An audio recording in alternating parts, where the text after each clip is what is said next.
Hi everyone, welcome to Ricktopus. I hope you're all doing well. Today I want to argue that Rick Sanchez isn't just a brilliant scientist with substance abuse problems. He's a textbook case of unresolved trauma manifesting through defensive grandiosity, avoidant attachment, and self-destructive coping mechanisms. A psychologist evaluating Rick would immediately identify his narcissistic defenses as compensation for deep worthlessness, his depression masked by nihilism, and how his unprocessed grief from losing Diane and Beth drives every toxic behavior we see throughout the series.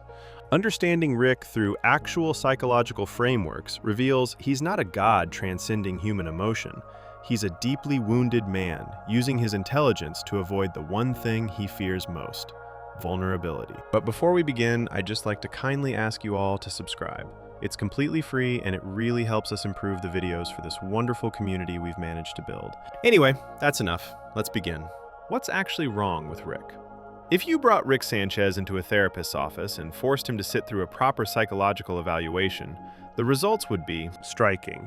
Not because he's difficult to diagnose, but because he checks nearly every box for multiple serious mental health conditions at the same time. Within the first few minutes of meeting him, a trained psychologist would notice the smell of alcohol in his breath, the dismissive way he talks about other people, and the barely hidden contempt he has for the entire process. By the end of the session, they would have pages of notes documenting one of the most complex psychological profiles they had ever encountered. Rick exhibits clear signs of major depressive disorder, alcohol use disorder, and traits consistent with both narcissistic and antisocial personality disorders.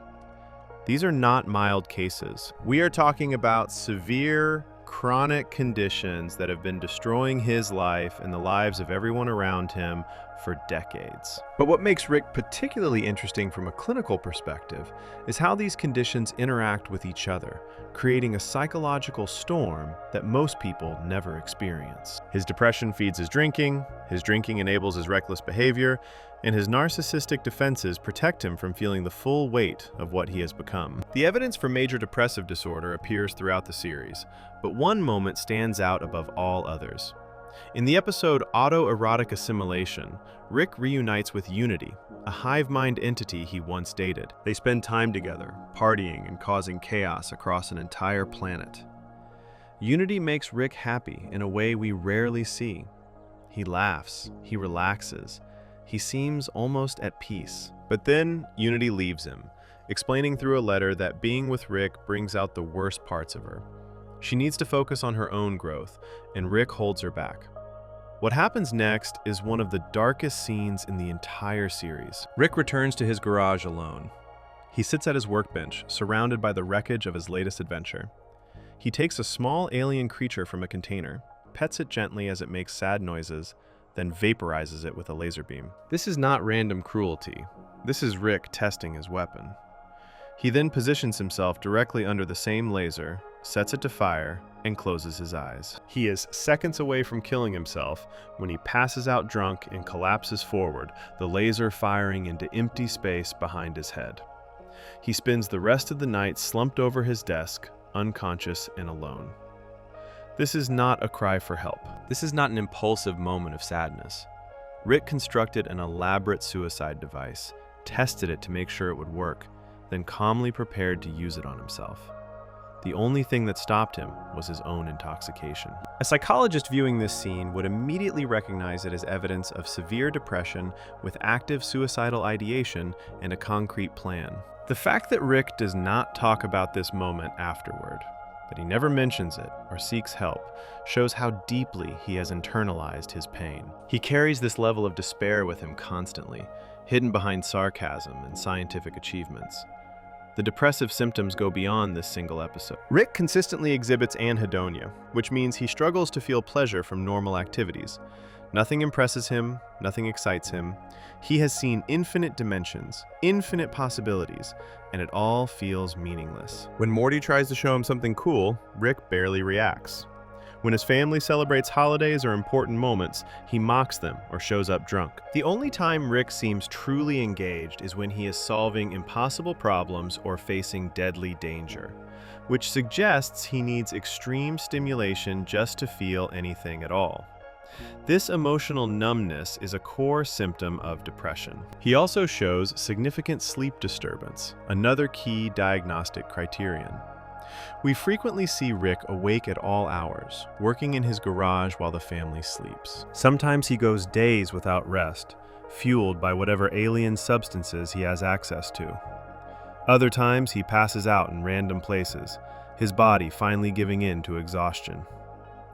This irregular sleep pattern is not the schedule of a busy genius. It is the behavior of someone whose brain chemistry is fundamentally disrupted.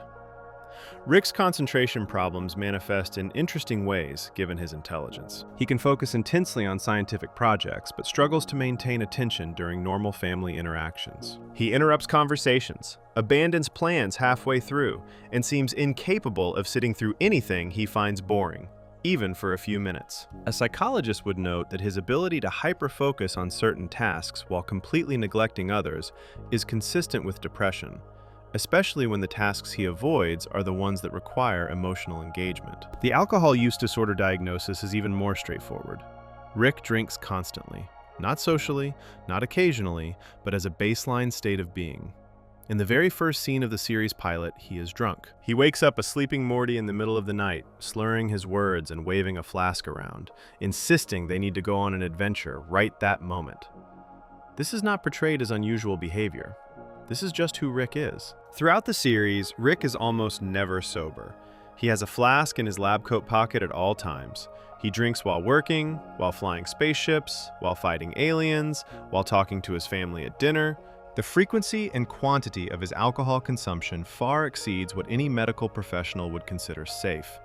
He shows high tolerance, meaning he needs large amounts to feel any effect, which is a clear sign of physical dependence. He also shows withdrawal symptoms when he cannot drink, becoming irritable and shaky until he gets more alcohol.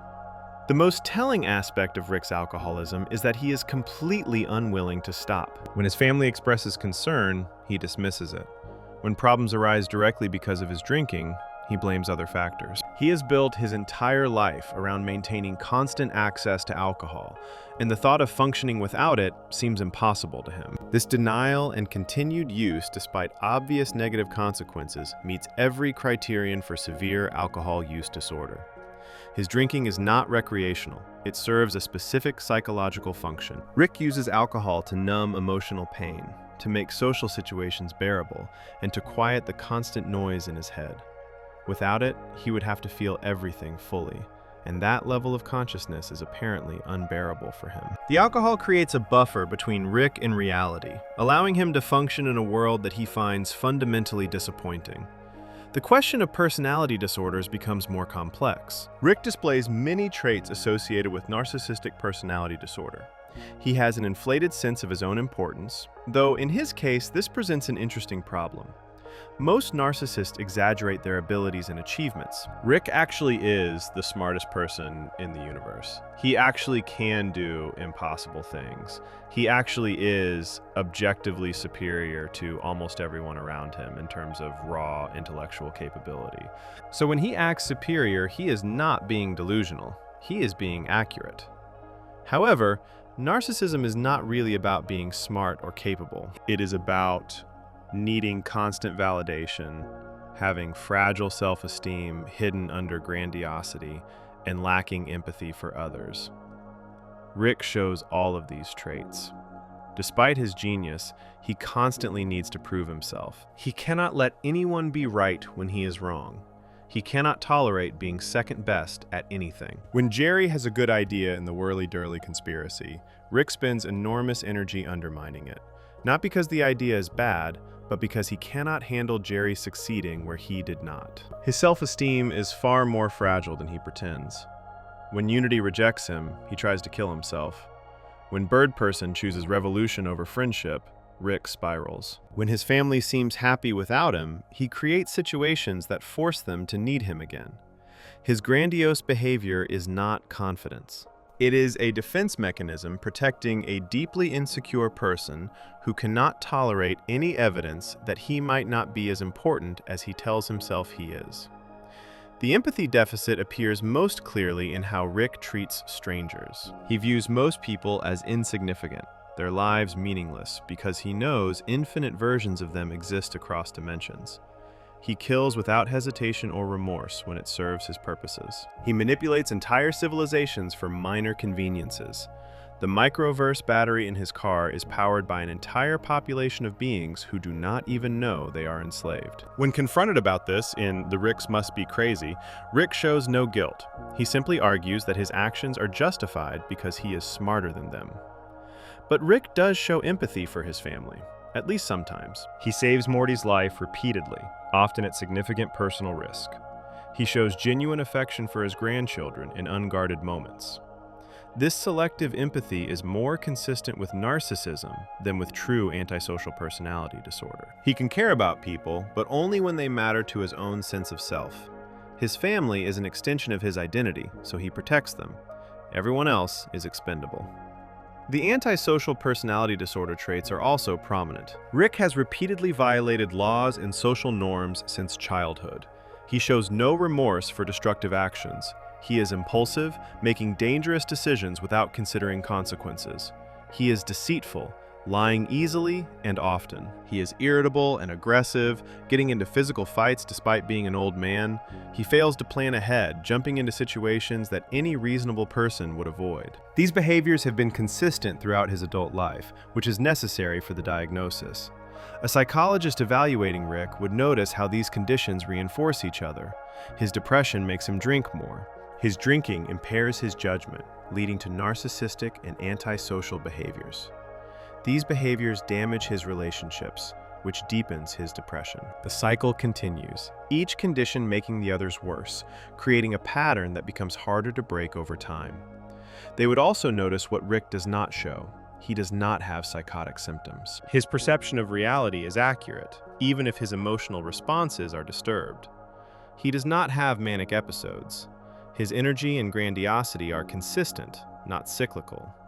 He does not show signs of intellectual disability or cognitive decline. His memory, reasoning, and problem-solving abilities remain sharp despite decades of alcohol abuse, which is actually unusual and might relate to his unique biology. The formal diagnosis would likely include multiple entries: major depressive disorder, recurrent, severe; alcohol use disorder, severe; narcissistic personality disorder traits; antisocial personality disorder traits. The report would note that these conditions have been present for decades, that they cause significant impairment in social and occupational functioning, and that the patient shows no motivation to change. The prognosis would be poor without intensive treatment, which the patient would almost certainly refuse. But here is what makes Rick's case truly interesting from a psychological perspective. These diagnostic labels describe his symptoms, but they do not explain them. They tell us what is wrong with Rick, but not why he became this way. Depression and alcoholism and personality disorders do not appear out of nowhere. They develop in response to something, usually something in a person's history that shaped how they see themselves and the world. Before we move on, make sure to subscribe if you're enjoying this breakdown. To understand Rick, we cannot stop at the diagnosis. We need to look deeper at the events that created these patterns in the first place, because somewhere in Rick's past lies a wound so deep that it warped his entire personality around it, turning a once normal person into the broken, brilliant, self-destructive man we see now. That wound is where the real story begins. Section 2. The origin of pain. Trauma as the root cause. Every psychological profile has an origin story. Behind every set of symptoms, every destructive pattern, every defense mechanism, there is usually a moment or series of moments that set everything in motion. For Rick Sanchez, that moment is crystal clear. His entire personality structure, all of his problems, every toxic behavior and self-destructive choice can be traced back to a single traumatic event that destroyed his life and remade him into someone fundamentally different. A psychologist examining Rick's history would immediately identify this trauma as the root cause of everything else we see. Rick C137 was not always the cynical, alcoholic mess we know today.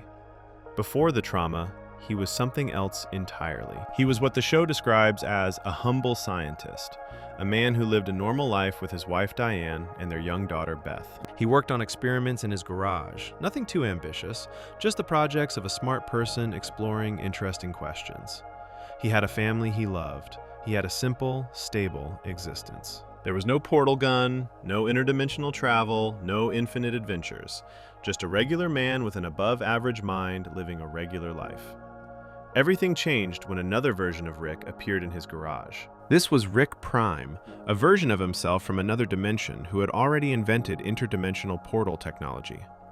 Rick Prime offered to share this technology with Rick C-137 to show him the infinite multiverse and all its possibilities. He wanted Rick C-137 to join him, to abandon his small domestic life and become something greater.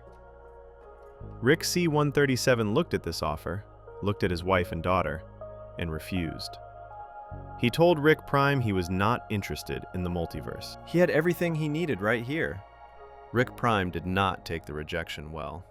He left Rick C-137's garage that day, but he did not leave the situation alone. Shortly after their conversation, a bomb came through a portal into Rick C-137's garage. The explosion killed Diane and Beth instantly. Rick survived, wounded and alone in the smoking ruins of what used to be his life. In one moment, everything that mattered to him was erased. His wife was dead. His daughter was dead. His home was destroyed. And it happened because another version of himself decided that if Rick C-137 would not join him voluntarily, then he would take away any reason for Rick to stay. This backstory appears first in the episode The Rick Shank Rickdemption, the third season premiere. Rick is captured by the Galactic Federation and connected to a machine designed to extract his memories.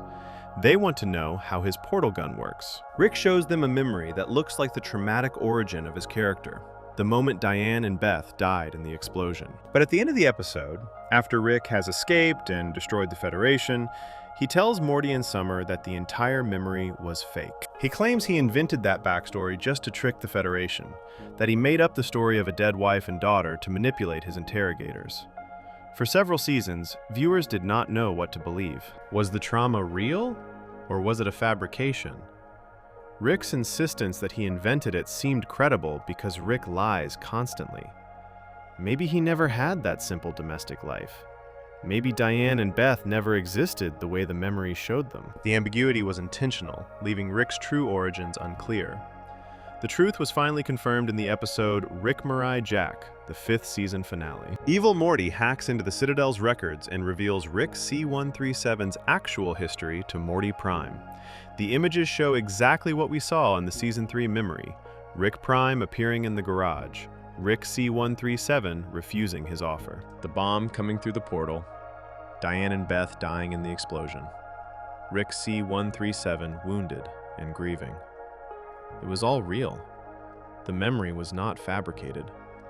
Rick lied about lying. The trauma actually happened, and when Morty tries to talk to Rick about it, Rick dismisses the conversation immediately, saying, "Now everyone can shut up about it." He does not want to discuss it. He does not want sympathy. He just wants the topic closed. What happened next defines who Rick became. After the explosion, after some period of grief and recovery, Rick C-137 did what any genius would do in his situation.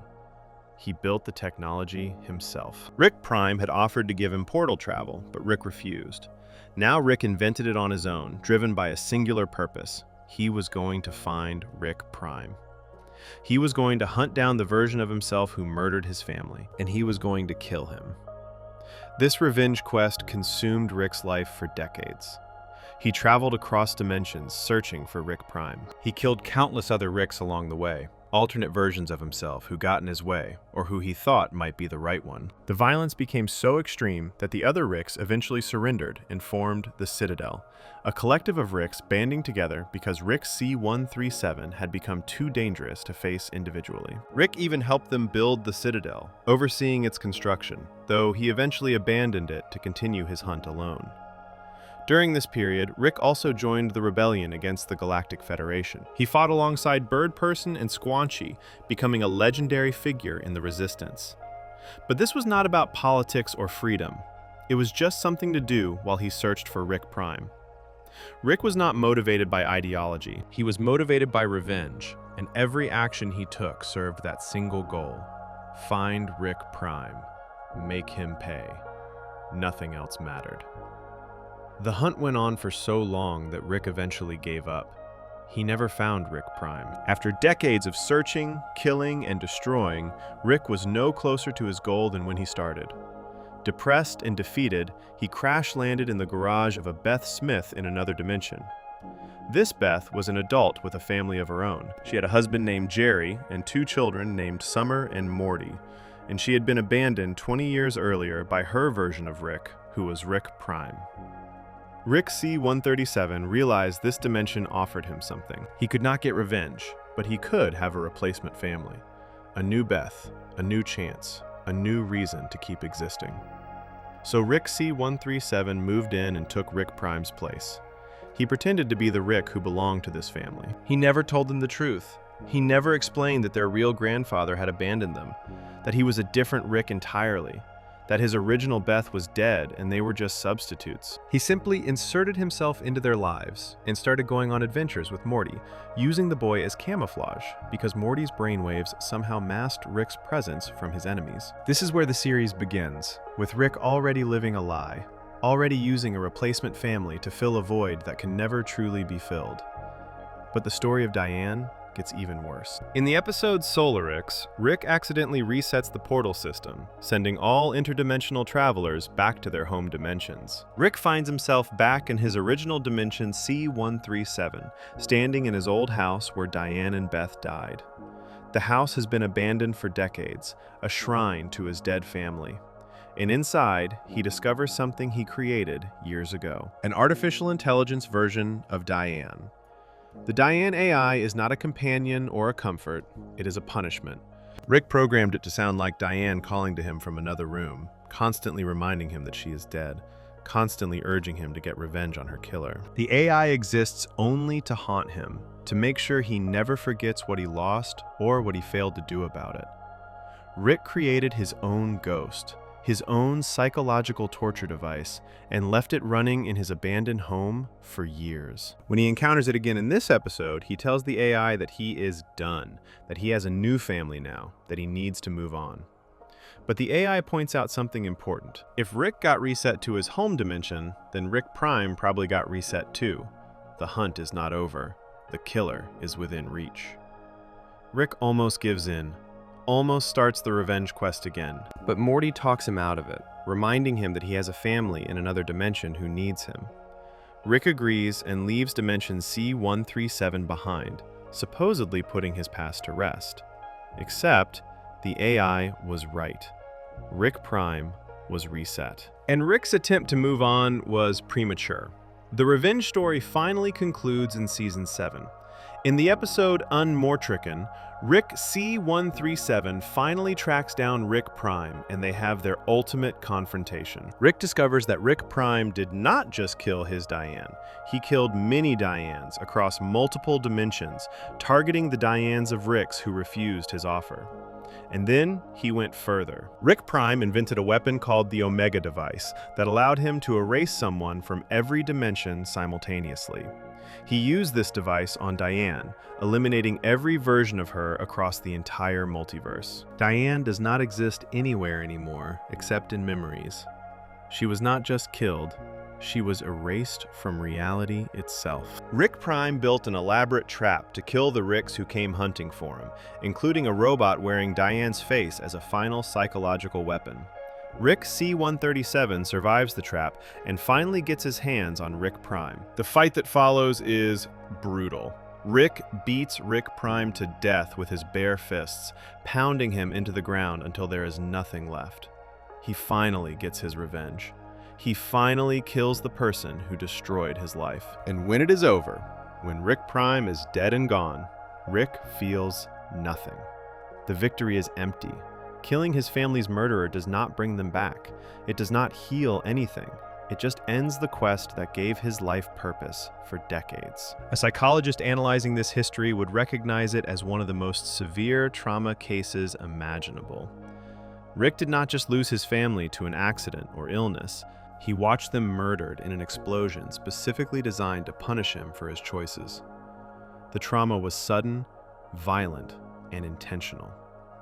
Someone targeted him and his family because of who he was. That kind of trauma creates a very specific type of psychological damage. The loss itself would cause complex grief, a prolonged mourning process complicated by trauma, guilt, and the circumstances of the death. Rick never had a chance to say goodbye. He never had time to process what happened. One moment his wife and daughter were alive, and the next they were gone. The suddenness would make it nearly impossible to accept the reality of their death. His mind would keep expecting them to come back, would keep looking for them, would struggle to adjust to a world where they no longer exist. The guilt would be overwhelming. Rick's choice to refuse Rick Prime directly led to their deaths. If he had said yes, if he had agreed to join Rick Prime, Diane and Beth would still be alive. Rick knows this. He knows that his decision killed them. No amount of logic changes that feeling. He can argue that Rick Prime is the one who murdered them, that the blame rests with the person who actually planted the bomb. But psychologically, Rick would still feel responsible. He made the choice that triggered the punishment. Their blood is on his hands. This guilt would create what psychologists call moral injury, a specific type of trauma that occurs when someone violates their core values or fails to protect someone they are responsible for protecting. Rick's entire identity was probably built around being smart enough to solve any problem, capable enough to keep his family safe. And in the one moment that mattered most, he failed. His intelligence did not save them. His choices got them killed. This would shatter his fundamental sense of self, leaving him feeling both omnipotent, because he could build anything, and utterly powerless, because he could not prevent the one thing that mattered. The trauma would also create hypervigilance, an inability to feel safe or trust that good things will last. Every time Rick gets close to someone now, his nervous system remembers what happened last time he loved someone. His brain learned that attachment leads to devastating loss, that letting people matter makes him vulnerable to unbearable pain. This is not a conscious choice. It is an automatic survival response. His mind is trying to protect him from ever experiencing that level of loss again by making sure he never cares about anyone that deeply. The decades-long revenge quest served a psychological function beyond just punishment. It gave Rick's trauma a purpose. Instead of sitting with grief and guilt, instead of processing the pain and learning to live with it, Rick channeled everything into hunting Rick Prime. The quest became his reason to exist. It gave him something to do with his rage. It transformed his helplessness into action. As long as he was hunting, he did not have to feel. As long as he had a target, he did not have to face the emptiness inside. But revenge does not heal trauma. Killing Rick Prime did not fix anything. It just removed the distraction that was keeping Rick from having to deal with his actual feelings. Now he has to face the reality that Diane is gone, that Beth is gone, that no amount of violence will bring them back, and he has no idea how to live with that truth. This is the wound at the center of Rick's psychology. Every symptom, every behavior, every defense mechanism we see in him traces back to this moment. His depression is unprocessed grief. His alcoholism is self-medication for unbearable pain. His narcissism is compensation for feeling powerless. His inability to form relationships is trauma-based hypervigilance. Everything wrong with Rick started when Diane and Beth died, and nothing has healed since then because Rick has never actually dealt with what happened. Before we move on, make sure to subscribe if you're enjoying this breakdown. But trauma does not just create symptoms.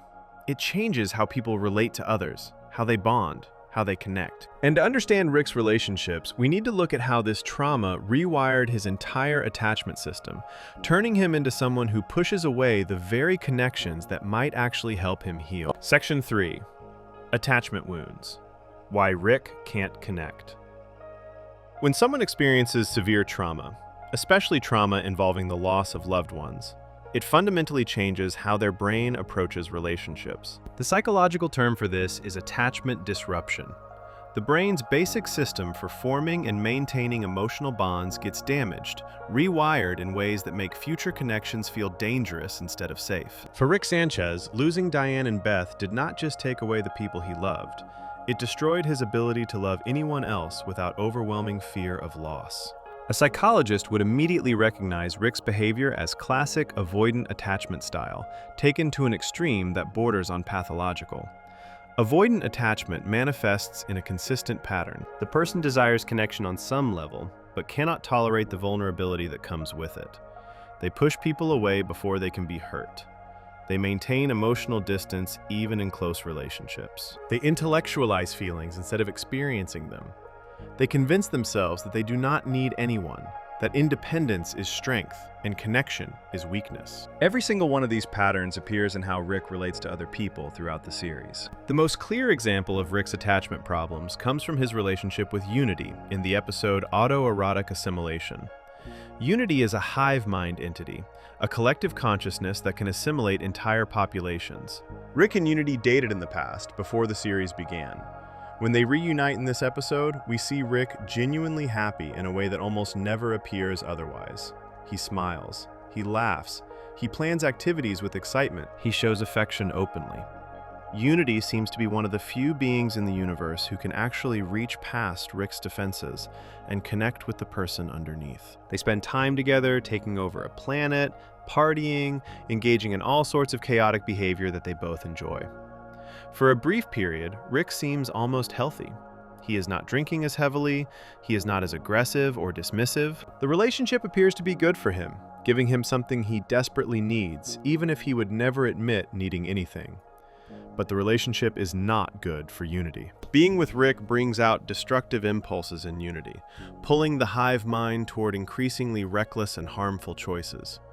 Unity realizes this and makes a decision.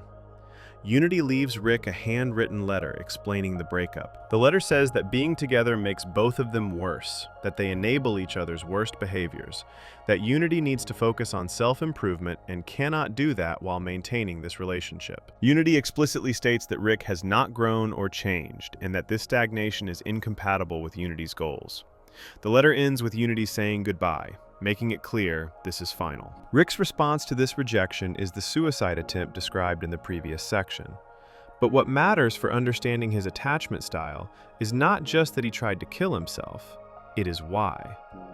Unity is not the first person Rick has lost. He has lost Diane, he has lost his original Beth, he has experienced the absolute worst that loss can offer. And yet losing Unity, someone he dated casually, someone who is still alive and just choosing not to be with him, drives him to immediate suicidal ideation. This reaction reveals how desperately Rick needs connection, despite pretending he does not, and how completely unable he is to tolerate any form of rejection or abandonment. A person with secure attachment would feel sad about the breakup, would process the loss, would eventually move on.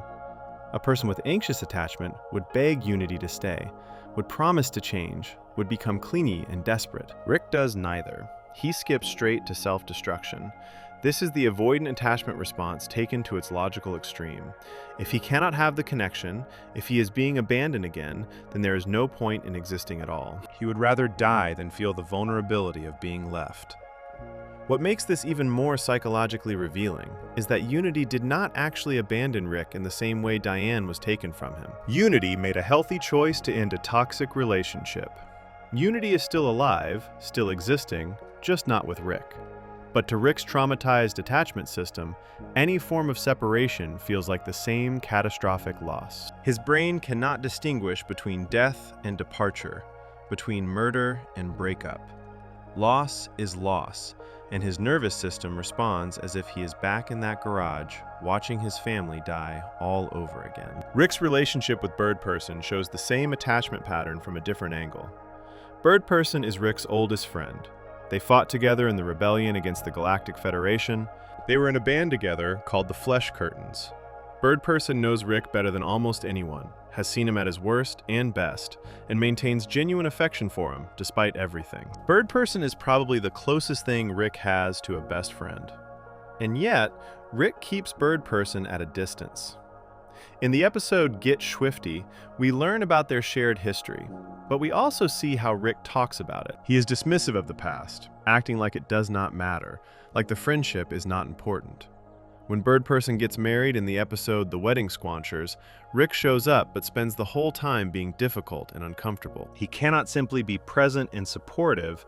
He has to mock the ceremony, has to maintain his defensive posture, has to prove that he does not really care, even though he clearly does. The wedding ends with the revelation that Bird Person's bride, Tammy, is actually a Galactic Federation agent. She shoots Bird Person in front of everyone, seemingly killing him. Rick's immediate response is to save his grandkids and escape. He does not stay to fight for Bird Person's body. He does not try to rescue his friend. He runs. And when the Federation comes after him, Rick turns himself in, partially to protect his family, but we never see him express grief about losing Bird Person. He just moves forward, as if it did not happen. Later in the series, in the episode Rick-ternal Friendshine of the Spotless Mort, Rick learns that Bird Person survived and is being held by the Federation in a damaged state. Rick enters Bird Person's mind to try to bring him back. Inside Bird Person's memories, we see moments from their shared past, including times when Bird Person tried to get closer to Rick and Rick pushed him away. At one point, Bird Person confronts Rick about this pattern, asking why Rick always maintains distance, why he never fully lets Bird Person in. Rick has no good answer. He just knows he cannot do it. Even in this high-stakes situation, where Rick is literally trying to save his best friend's life, he cannot be emotionally honest. He cannot admit how much Bird Person means to him. He cannot lower his defenses enough to have a real conversation. When Bird Person expresses anger about Rick withholding information about Bird Person's daughter, Rick does not apologize or explain himself. He just accepts the anger and moves on, maintaining the emotional wall even when it actively damages the relationship he is trying to save. This is avoidant attachment in action. Rick wants the friendship. He cares about Bird Person. He takes enormous risks to rescue him. But he cannot express any of that directly. He cannot be vulnerable. He cannot admit need or dependence. So he maintains a performance of not caring, a facade of independence, even when that facade is the exact thing destroying his relationships. Rick's relationship with his current family shows the same pattern. He lives with them. He goes on adventures with Morty constantly. He clearly has some attachment to Beth, Summer, and even occasionally Jerry, but he maintains strict emotional distance at all times. He insults them, he dismisses their feelings. He acts like they are burdens he tolerates, rather than people he chose to live with. When they express affection for him, he deflects with sarcasm or cruelty. When they need emotional support, he offers technological solutions instead of comfort. In the episode The Whirly-Durly Conspiracy, Morty confronts Beth about how her relationship with Rick is damaging her children. Morty tells Beth that she is trying to prove herself worthy of Rick's love by acting like him, becoming narcissistic and irresponsible, and that this behavior is hurting both Summer and Morty. Beth responds by revealing that she believes she needs to earn Rick's approval because he so rarely tells her he loves her. This is Rick's attachment avoidance playing out in the next generation. He withholds affection from his daughter, not because he does not feel it, but because expressing it would make him vulnerable. And this withholding creates psychological damage in Beth, who spends her life trying to get her father to show her the love he actually feels, but cannot communicate. Rick admits his feelings about Beth later in the episode Pickle Rick during his conversation with Jaguar. He tells Jaguar that he loves his daughter, but has trouble showing it. This is one of the few moments where Rick directly acknowledges his emotional limitations. But acknowledging the problem does not fix it. Rick continues to withhold affection from Beth, despite knowing it hurts her, because the alternative, being openly loving and vulnerable, is something his damaged attachment system will not allow. The pattern extends to how Rick talks about relationships in general. In the episode Rick Potion number 9, when Morty asks Rick to help him win over his crush Jessica, Rick explains his view on love. He says, "What people call love is just a chemical reaction that compels animals to breed. It hits hard, Morty, then it slowly fades, leaving you stranded in a failing marriage." This is not just cynicism. This is Rick's trauma-based worldview. He intellectualizes love, reduces it to biology and chemistry, strips away all meaning and importance. This is a defense mechanism. If love is just chemicals, just biology, then losing it is no different than any other biological process. It should not hurt as much as it does. But Rick's behavior contradicts his words. If love really meant nothing to him, he would not have tried to kill himself when Unity left. He would not spend decades hunting his family's killer. He would not show up to Bird Person's wedding, despite hating weddings. He would not live with a replacement family when he could live anywhere in the multiverse. Rick desperately wants connection. He just cannot admit it, cannot pursue it directly, cannot tolerate the vulnerability required to maintain it. Psychologists call this fearful avoidant attachment when it reaches Rick's level. It combines the desperate need for connection with overwhelming fear of that same connection. The person simultaneously craves intimacy and is terrified of it. They want to be close to others, but cannot tolerate the emotional exposure that closeness requires. So they create impossible situations. They push people away while secretly hoping those people will fight to stay. They act like they do not care while being devastated when others believe the act and leave. They hurt people before those people can hurt them, not realizing they are guaranteeing the exact outcome they fear most. This attachment style comes directly from Rick's trauma. When Diane and Beth died, Rick's brain learned a terrible lesson. It learned that loving someone completely gives them the power to destroy you when they are taken away. It learned that attachment leads to unbearable pain. It learned that the only way to protect yourself is to never let anyone matter that much again. These lessons were burned into his nervous system, becoming automatic responses that activate every time someone gets too close. The problem is that these protective mechanisms do not actually protect him. They just ensure he stays lonely. By pushing people away, Rick guarantees he will never experience the loss he fears, but he also guarantees he will never experience genuine connection. He has traded one form of pain for another. Instead of risking loss, he accepts isolation. Instead of facing the vulnerability of love, he settles for the constant ache of loneliness. Neither option is healthy, but his traumatized brain sees isolation as the safer choice. Rick's attachment wounds also explain his substance abuse. Alcohol and drugs are attachment substitutes. They provide comfort and relief without requiring any vulnerability. They do not abandon you, do not die, do not reject you. They are always there, always available, always predictable in their effects. For someone whose human attachments have been catastrophically disrupted, substances become the most reliable relationship in their life. Rick trusts alcohol in ways he cannot trust people because alcohol has never murdered his family or left him a breakup letter. The tragedy is that Rick's defenses make his worst fears come true. By refusing to be vulnerable, by pushing everyone away, by maintaining constant emotional distance, he ensures that people eventually give up on him. Unity leaves because being with Rick is toxic. Bird Person maintains distance because Rick will not let him closer. Beth develops her own psychological problems from trying to earn love from a father who cannot give it. Morty grows frustrated with being used and dismissed. Rick's attachment style creates the exact abandonment he is trying to prevent, over and over again in an endless cycle. A psychologist would identify this pattern immediately. It would know it will continue until Rick does the one thing his entire personality is built to avoid: be vulnerable. He would need to admit he needs people. He would need to express feelings directly. He would need to tolerate the discomfort of genuine intimacy without running away or creating distance. He would need to risk being hurt again, which is the exact thing his trauma taught him never to do. Before we move on, make sure to subscribe if you're enjoying this breakdown. But pushing people away is only part of Rick's defensive system. He has also developed elaborate psychological mechanisms that allow him to avoid self-awareness entirely, using his greatest strength as a weapon against his own emotional growth. Section 4. Defense Mechanisms.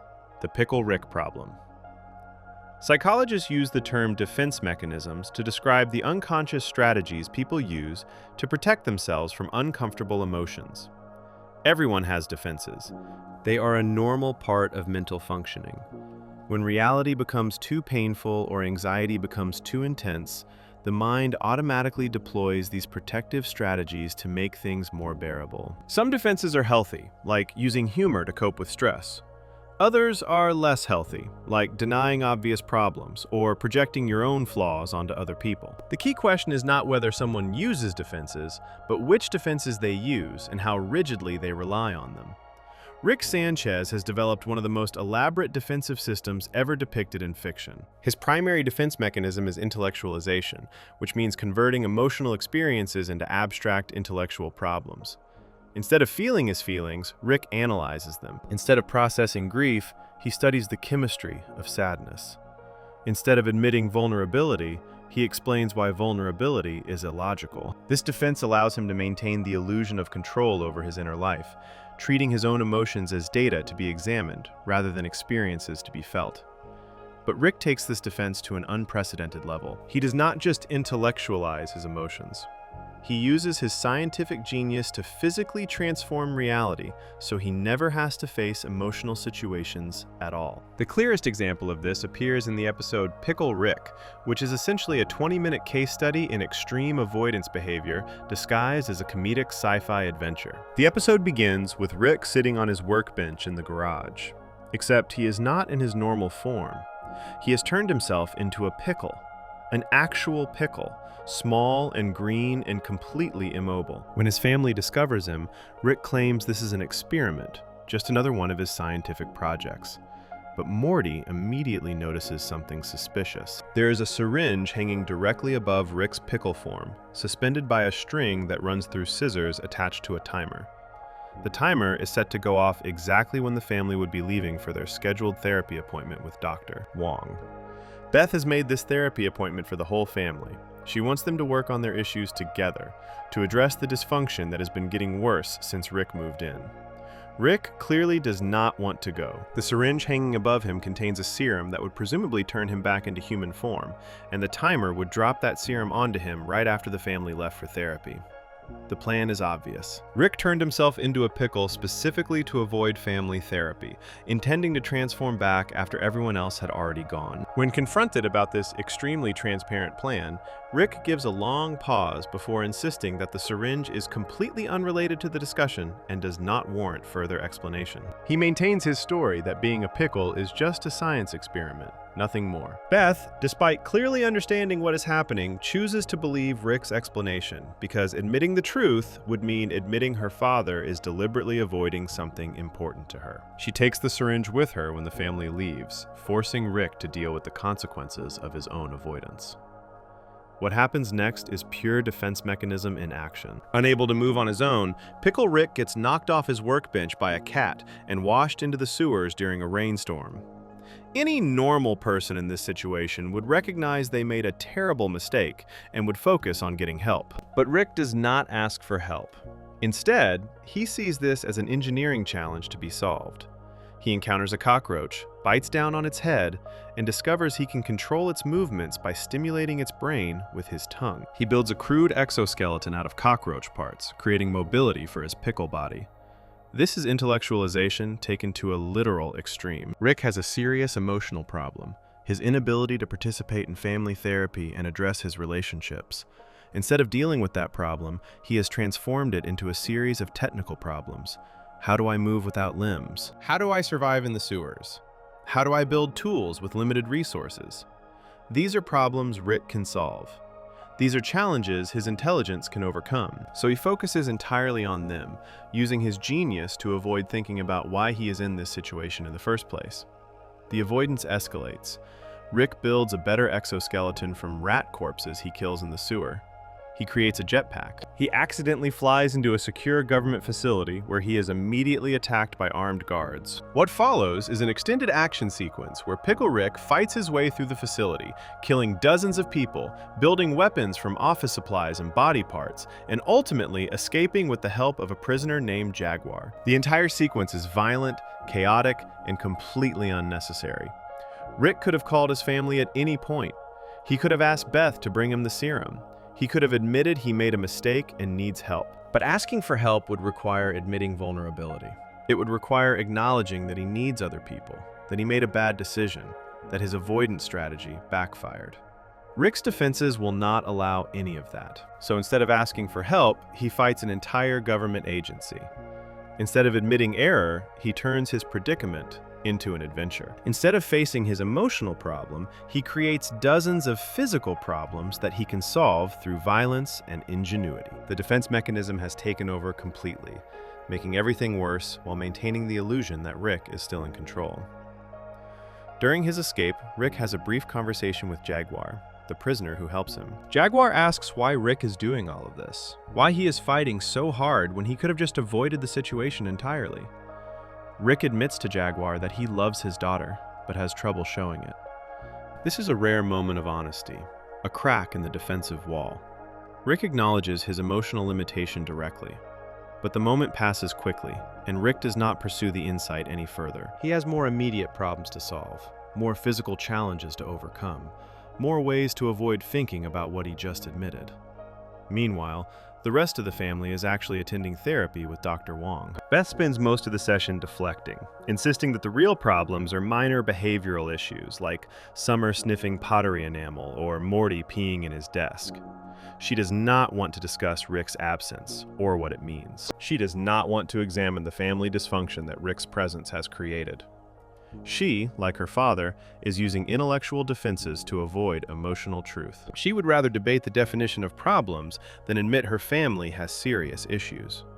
Dr. Wong sees through this immediately. She points out that the children's behavioral problems are symptoms of living in a household where showing emotions is not safe, where vulnerability is punished, where they have learned to channel their feelings into destructive actions because direct emotional expression is not permitted. Beth becomes defensive, arguing with Dr. Wong, insisting the therapist does not understand the situation.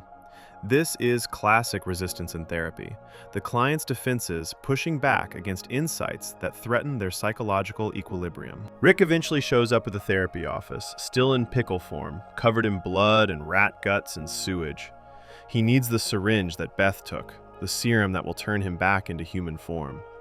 His entire elaborate plan has failed. His defenses have led him through the sewers, through a government facility, through dozens of corpses, and he has ended up exactly where he tried to avoid being, at family therapy. The avoidance has been completely unsuccessful. He is going to have to sit through at least part of the session he worked so hard to escape. Dr. Wong is fascinated by Rick's appearance. She asks him directly why he did not want to come to therapy. Rick's response is one of the most revealing speeches in the entire series. He says, "Because I don't respect therapy.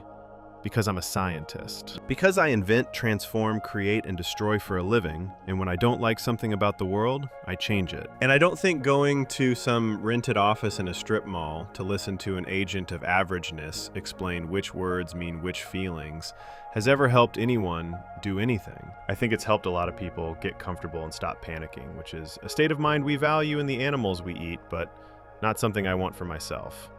I'm not a cow. I'm a pickle when I feel like it. This speech is pure intellectualization. Rick is taking his emotional avoidance and reframing it as a philosophical position. He is not avoiding therapy because he is afraid of vulnerability. He is avoiding it because he is too smart for it, because his intelligence gives him better options, because emotional work is beneath him. He transforms his defense mechanism into an identity statement. Being unwilling to do emotional work becomes evidence of his superiority rather than evidence of his dysfunction. This is intellectualization at its most sophisticated, using brilliant reasoning to justify fundamentally unhealthy behavior. Dr. Wong does not accept this framing. She responds with an analysis that cuts straight through Rick's defenses. She says, "Rick, the only connection between your unquestionable intelligence and the sickness destroying your family is that everyone in your family, you included, use intelligence to justify sickness. You seem to alternate between viewing your own mind as an unstoppable force and as an inescapable curse. And I think it's because the only truly unapproachable concept for you is that it's your mind, within your control. You chose to come here, you chose to talk, to belittle my vocation, just as you chose to become a pickle. You are the master of your universe, and yet you are dripping with rat blood and feces, your enormous mind literally vegetating by your own hand." This is a perfect diagnosis of Rick's defensive system. Dr. Wong identifies exactly what he is doing. He alternates between seeing his intelligence as all-powerful and seeing it as a curse he cannot escape. Both views are ways of avoiding responsibility. If his mind is unstoppable, then his actions are justified. If his mind is a curse, then his actions are not his fault. Either way, he does not have to examine his choices or change his behavior. Dr. Wong points out that the truth is neither of these things. His mind is within his control. He chose to turn into a pickle. He chose to fight through the sewers. He chose all of it. And those choices have left him literally covered in filth, his genius wasted on elaborate avoidance. She continues, I have no doubt that you would be bored senseless by therapy, the same way I'm bored when I brush my teeth and wipe my ass. Because the thing about repairing, maintaining, and cleaning is it's not an adventure. There's no way to do it so wrong you might die. It's just work. And the bottom line is, some people are okay going to work. And some people, well, some people would rather die. Each of us gets to choose. This is the core truth about defense mechanisms. They feel necessary in the moment, but they are choices. Rick is choosing elaborate adventures over simple maintenance. He is choosing exciting danger over boring healing. He is choosing anything, even turning himself into a pickle and fighting through sewers, rather than sitting in a room and talking about his feelings. Not because talking will not help, but because talking requires him to be vulnerable in ways his defenses will not permit. The adventures feel like strength. The emotional work feels like weakness. So he chooses adventures every single time, even when they make everything worse. Rick stares at Dr. Wong silently during this speech. He has no response. For once, his intellectualization fails him. He cannot argue with her analysis because it is accurate. He cannot dismiss her as stupid because she has clearly understood something real about him. His defense mechanism has been named, explained, and shown to be exactly as dysfunctional as it actually is. He is momentarily stripped of his protective layer, forced to see himself as others see him. But the moment does not last. On the drive home after therapy, Rick apologizes to Beth for lying. He uses the syringe to turn back into human form. Summer and Morty express interest in continuing therapy, suggesting they found it helpful and want to go back. This could be a turning point. This could be the moment where the family commits to doing the actual work of healing. Instead, Rick and Beth immediately start mocking Dr. Wong. They make fun of her insights, dismiss therapy as useless, and make plans to go out drinking together. The children's request is completely ignored. This is Rick's defenses reasserting themselves, and Beth enabling them. The moment of clarity has passed. The threat has been neutralized.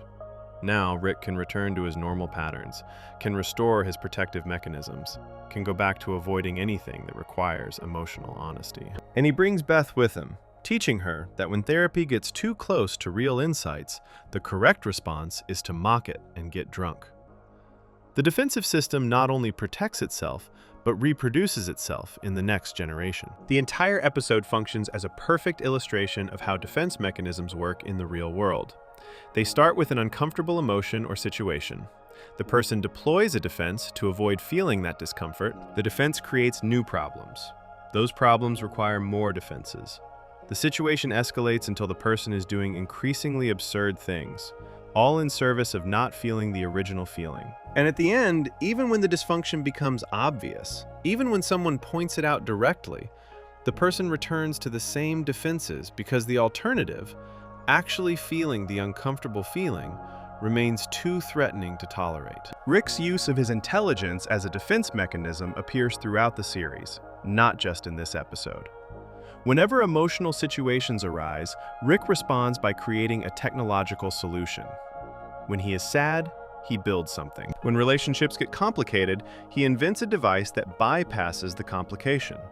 When therapy recommends emotional work, he literally transforms his body to avoid it. His genius, which could be used for genuine growth and healing, instead becomes the primary tool for avoiding growth and healing. Psychologists call this type of defense intellectualization, when it involves converting emotions into thoughts, and acting out when it involves transforming emotional problems into behavioral dramas. Rick does both simultaneously. He thinks his way around his feelings while also creating elaborate situations that distract from those feelings. The combination makes his defensive system nearly impenetrable. You cannot reach Rick emotionally because he has built walls made of equations, and behind those walls he is constantly moving, constantly creating new problems to solve, never sitting still long enough for feelings to catch up with him. The tragedy is that these defenses cost Rick the very things he actually wants. He wants connection, but his defenses push people away. He wants meaning, but his defenses reduce everything to meaningless mechanics. He wants to feel better, but his defenses prevent him from doing the work that would actually help. His intelligence, his greatest gift, has become his greatest obstacle. He is smart enough to avoid healing indefinitely, clever enough to justify any dysfunction, capable enough to survive without ever actually living. Before we move on, make sure to subscribe if you're enjoying this breakdown. But defense mechanisms are not the only thing maintaining Rick's dysfunctional patterns. Beneath all the intellectualization and avoidance lies a deeper question about how Rick sees himself, about whether his apparent superiority is real confidence or something far more fragile hiding behind a carefully constructed mask. Section 5. The Narcissism Question. God complex or compensation?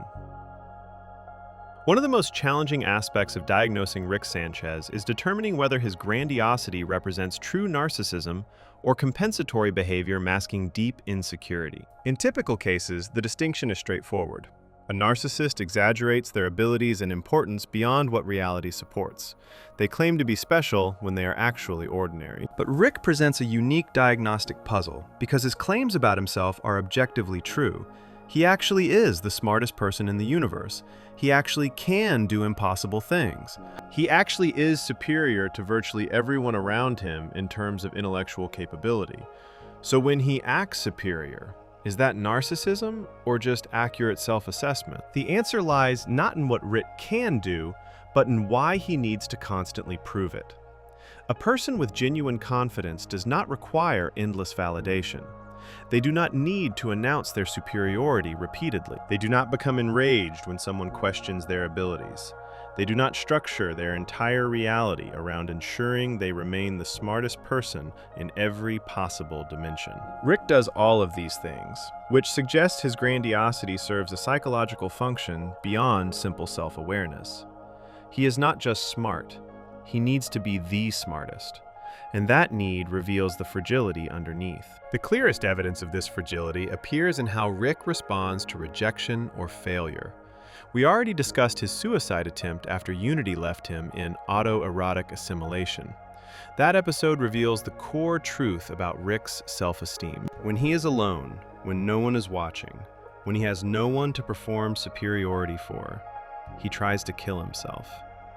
His grandiose persona completely collapses in private. The man who claims to be a god, who acts like nothing can touch him, who treats the entire universe as his playground, sits in his garage and builds a death machine because one person left him. This is not the behavior of someone with stable self-worth. This is the behavior of someone whose entire sense of self depends on external validation. A psychologist would recognize this immediately as narcissistic fragility. True narcissists have what appears to be high self-esteem on the surface, but actually have extremely low self-esteem underneath. The grandiosity is a defense mechanism protecting them from feelings of worthlessness and inadequacy. When that defense is threatened, when someone rejects them or criticizes them or fails to provide the validation they need, the underlying worthlessness floods in, and they experience what is called narcissistic injury. This injury can trigger rage, depression, or in extreme cases like Rick's, suicidal ideation.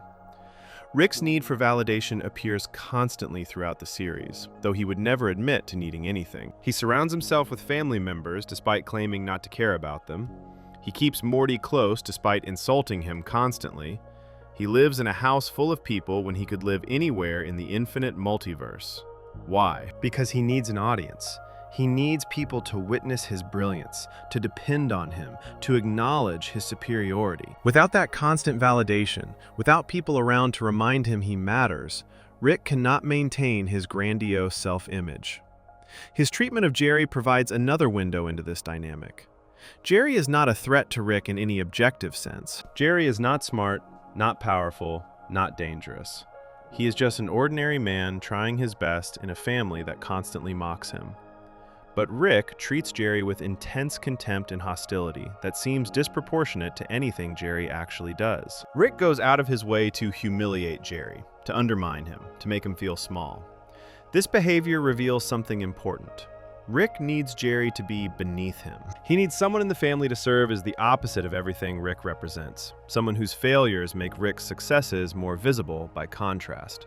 In the episode The Whirly-Durly Conspiracy, Jerry actually comes up with a decent idea for once. He suggests a course of action that makes sense in context. Rick's response is not to acknowledge the good idea and move on. Instead, Rick spends enormous energy undermining Jerry's confidence, making sure Jerry knows the idea was not that good, ensuring Jerry feels stupid even when he is actually being reasonable. This response has nothing to do with Jerry's actual competence or lack thereof. It has to do with Rick's psychological need to maintain his position at the top of the hierarchy. If Jerry can have good ideas, then Rick is not as uniquely superior as he needs to believe he is. So Jerry must be kept down, must be constantly reminded of his inadequacy, must serve as Rick's narcissistic supply through his failures. The most extreme evidence of Rick's narcissistic needs comes from the reveal about the central finite curve in the episode Rick Mirai Jack. Evil Morty explains that the Rick who became the first to discover interdimensional travel, Rick Prime, spread this technology to other Ricks. Eventually, the Ricks formed the Citadel and created something called the Central Finite Curve. This is not just a collection of dimensions. It is a carefully constructed subset of reality specifically designed to ensure one particular condition remains true across all included dimensions. Rick is the smartest person in the universe. The Ricks looked at infinite reality and found it unacceptable.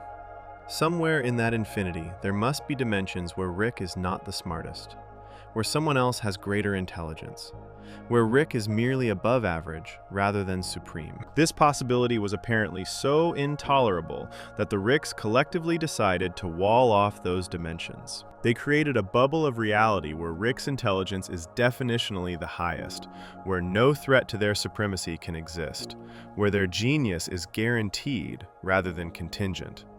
This is narcissism taken to a cosmic scale. A secure person would be curious about dimensions where they are not the smartest. They would want to learn from those superior beings, to grow beyond their current limitations. But Rick cannot tolerate that possibility. His entire identity is built on being the smartest. If there are dimensions where he is not supreme, then his self-concept collapses. So rather than accept his limitations or work to overcome them, he simply eliminates all evidence that those limitations exist. He restructures reality itself to protect his ego. This reveals the compensatory nature of Rick's grandiosity. He is not confident in his intelligence. He is desperately, pathologically attached to it. His intelligence is not just what he does. It is who he is. The only thing that makes him valuable. The only thing protecting him from the worthlessness he feels underneath. When you understand that Rick's entire sense of self depends on being the smartest, suddenly all his behavior makes sense. Why he cannot admit mistakes, why he cannot let anyone be right when he is wrong, why he melts down when challenged. His intelligence is not just an attribute. It is his last defense against total self-annihilation. The origin of this worthlessness is clear when you consider Rick's trauma. He failed to save Diane and Beth. His intelligence, the one thing he relied on, the one thing that defined him, proved insufficient when it mattered most. He could not predict Rick Prime's attack. He could not prevent the bomb. He could not save his family. In that moment, Rick learned a terrible lesson. Being smart is not enough. You can be the smartest person in the room and still lose everything that matters. Your intelligence does not make you powerful. It does not make you safe. It does not protect the people you love. This realization would shatter anyone's self-concept.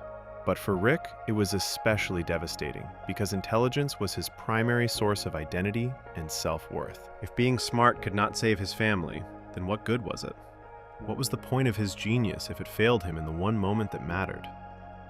This created a psychological crisis. Either Rick had to accept that intelligence has limits, that he has limits, that he is fundamentally vulnerable despite his abilities. Or he had to double down, had to become even smarter, had to prove that his failure was a fluke rather than evidence of his limitations. Rick chose the second option. He invented portal travel on his own, something only one other Rick had done. He hunted versions of himself across dimensions, proving his superiority over countless alternate selves. He helped build the citadel and the central finite curve, ensuring he would always be supreme. He made himself into a legend, the Rickest Rick, the one all others fear. Every achievement, every invention, every demonstration of superiority serves the same psychological function, proving that the failure to save Diane was an anomaly, that he really is as powerful as he needs to believe, that his intelligence really does make him invincible, despite all evidence to the contrary. But this compensation creates a trap. The more Rick bases his identity on being superior, the more fragile that identity becomes. He can never relax. He can never be simply competent or good enough. He must always be the best, the smartest, the most capable. Any evidence that contradicts this position threatens his entire psychological structure. So he spends his life in a constant state of defensive grandiosity, always proving himself, always demonstrating his worth, never secure enough to simply exist without the performance. This explains Rick's inability to handle being wrong. In most episodes, when someone points out an error or questions Rick's judgment, he becomes immediately defensive. He does not consider the criticism objectively. He does not evaluate whether the other person might have a point. He attacks, deflects, or dismisses the challenge without genuine consideration. This is not the behavior of someone confident in their intelligence. Intelligent people are usually curious about their mistakes because mistakes represent learning opportunities. Rick cannot be curious about his mistakes because acknowledging them threatens his entire identity structure. The episode A Wrinkle in Time shows this pattern clearly. Rick creates a situation where time splits into multiple uncertain timelines because of a decision he made. The problem escalates until Rick, Morty, and Summer are all in danger of being erased from existence. At one point, Rick has to choose between saving himself or saving Morty. He hesitates, calculating the odds, trying to figure out if he can save both of them. Eventually, he does manage to save both, but the hesitation reveals his internal conflict. His narcissistic self-preservation instinct fights against his genuine care for Morty. The fact that he ultimately saves Morty shows he is capable of putting others first, but the fact that he hesitates shows how much it costs him to do so. Rick's relationship with the Citadel demonstrates his narcissistic needs in another way. He helped build it. He oversaw its construction.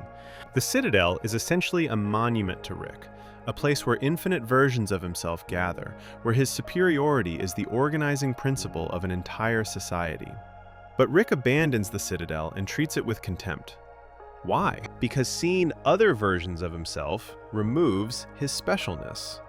If there are infinite Ricks, then Rick C-137 is not unique. He is just one of many. The Citadel forces him to confront his own replaceability, which threatens his grandiose self-image. So he rejects it, calls the Citadel Rick's inferior, maintains that he is the Rickest Rick, the one true Rick, the only one that matters. This need to be special, to be the only one, appears in how Rick relates to his own family. In Rick Potion number 9, when Rick and Morty irreversibly destroy their dimension, Rick finds a replacement dimension where another Rick already fixed the problem, but then died along with that dimension's Morty. Rick and Morty take their places, burying their own corpses in the backyard. This should be a moment where Rick confronts his replaceability. There are infinite Ricks and infinite Mortys. They can be swapped out. They are not unique. But Rick does not process this truth. He just moves forward, acting like nothing significant happened. Later in the series, it becomes clear that Rick has been selecting specific dimensions to live in, choosing realities where Beth married Jerry and had Summer and Morty because Morty's brainwaves somehow mask Rick's presence from enemies. Rick has been using his grandson as camouflage this whole time. When Morty discovers this, he is devastated. Rick's response is not to apologize or acknowledge Morty's feelings. Rick just gets defensive, insisting his reasons were practical, acting like Morty's being unreasonable for feeling used. Again, Rick cannot tolerate being seen as manipulative or selfish, so he reframes the situation to protect his self-image. The ultimate evidence that Rick's grandiosity is compensatory comes from what happens after he finally kills Rick Prime in Unmortrican. Rick spends decades hunting Rick Prime. The revenge quest gives his life purpose and meaning. It allows him to frame his trauma as something actionable, something he can resolve through violence and determination. When he finally succeeds, when Rick Prime is dead and gone, Rick should feel triumph. He should feel validated. He accomplished what thousands of other Ricks could not. He proved his superiority definitively. Instead, Rick feels empty. Killing Rick Prime does not fix anything. It does not bring back Diane and Beth. It does not heal his trauma. It does not make him feel better about himself. The revenge was supposed to prove something, supposed to demonstrate that Rick is powerful enough to avenge his family. But it proves nothing. Diane is still dead. Beth is still dead. Rick is still broken. And now he does not even have the quest to distract him from those facts. This emptiness reveals the truth about Rick's narcissistic compensation. All the grandiosity, all the demonstrations of superiority, all the achievements and inventions and adventures, they are all attempts to fill a void that cannot be filled. Rick is trying to prove his worth to himself, trying to establish that he matters, trying to compensate for the fundamental feeling of worthlessness created by his failure to save his family. But no amount of success can erase that failure. No amount of genius can change what happened. So Rick is trapped in an endless cycle of proving himself, never able to prove enough, never able to feel genuinely secure in his own value. A psychologist evaluating his grandiosity is a compensatory structure built on top of profound insecurity and worthlessness.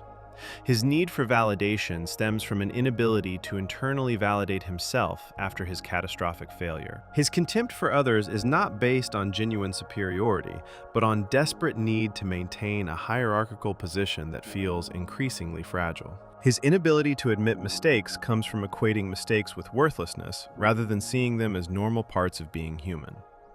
The prognosis for this type of compensatory narcissism is complex. The grandiosity serves a protective function, shielding Rick from unbearable feelings of inadequacy and failure. Removing that protection without addressing the underlying wound would be dangerous, potentially triggering the kind of suicidal crisis we saw after Unity left. But maintaining the grandiosity ensures Rick remains isolated, unable to form genuine connections, trapped in constant performance of superiority that exhausts him and alienates everyone around him. What makes Rick's case even more complicated is that the grandiosity is not entirely wrong. He really is exceptional. He really does have abilities far beyond normal humans.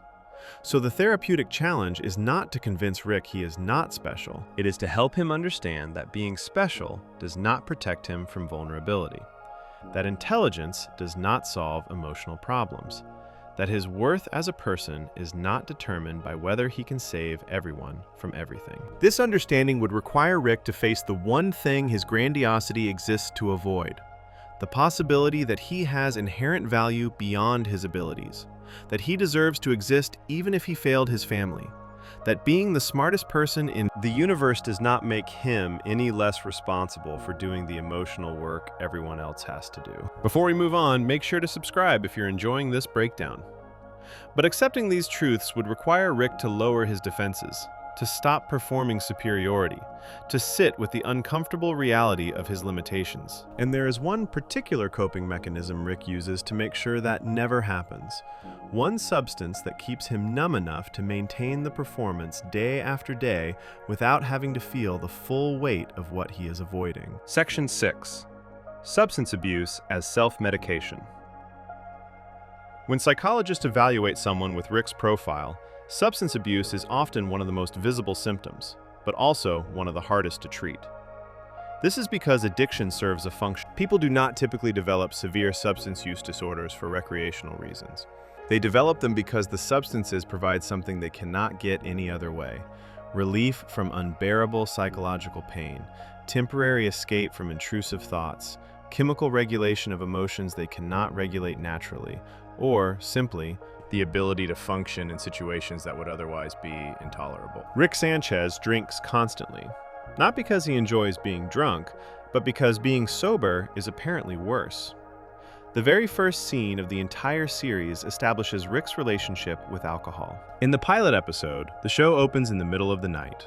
Morty is asleep in his bed. Rick bursts into the room, visibly intoxicated, slurring his words, waving a metal flask around. He insists that Morty needs to come with him right now on an adventure. Morty protests that it is the middle of the night, that he has school tomorrow, that this is not a good time. Rick does not care. He drags Morty out to a spaceship, flies them into space while drinking, and explains his plan to destroy all of humanity with a neutrino bomb so they can start civilization over from scratch with Morty and his crush Jessica as the new Adam and Eve. This opening establishes several key facts about Rick's substance use. First, he is drunk at inappropriate times, in the middle of the night, when normal people would be sober and sleeping. Second, he operates dangerous machinery while intoxicated, flying a spaceship through space without any concern for safety. Third, he makes catastrophically bad decisions while drunk, planning to commit genocide because he is having relationship advice with his teenage grandson. Fourth, his family is so accustomed to this behavior that it does not register as unusual. Morty is annoyed and tired, but not shocked. This is just what Rick does. Throughout the series, Rick is almost never shown without alcohol immediately available. He carries a metal flask in his lab coat pocket at all times. The flask appears in virtually every scene across all seasons.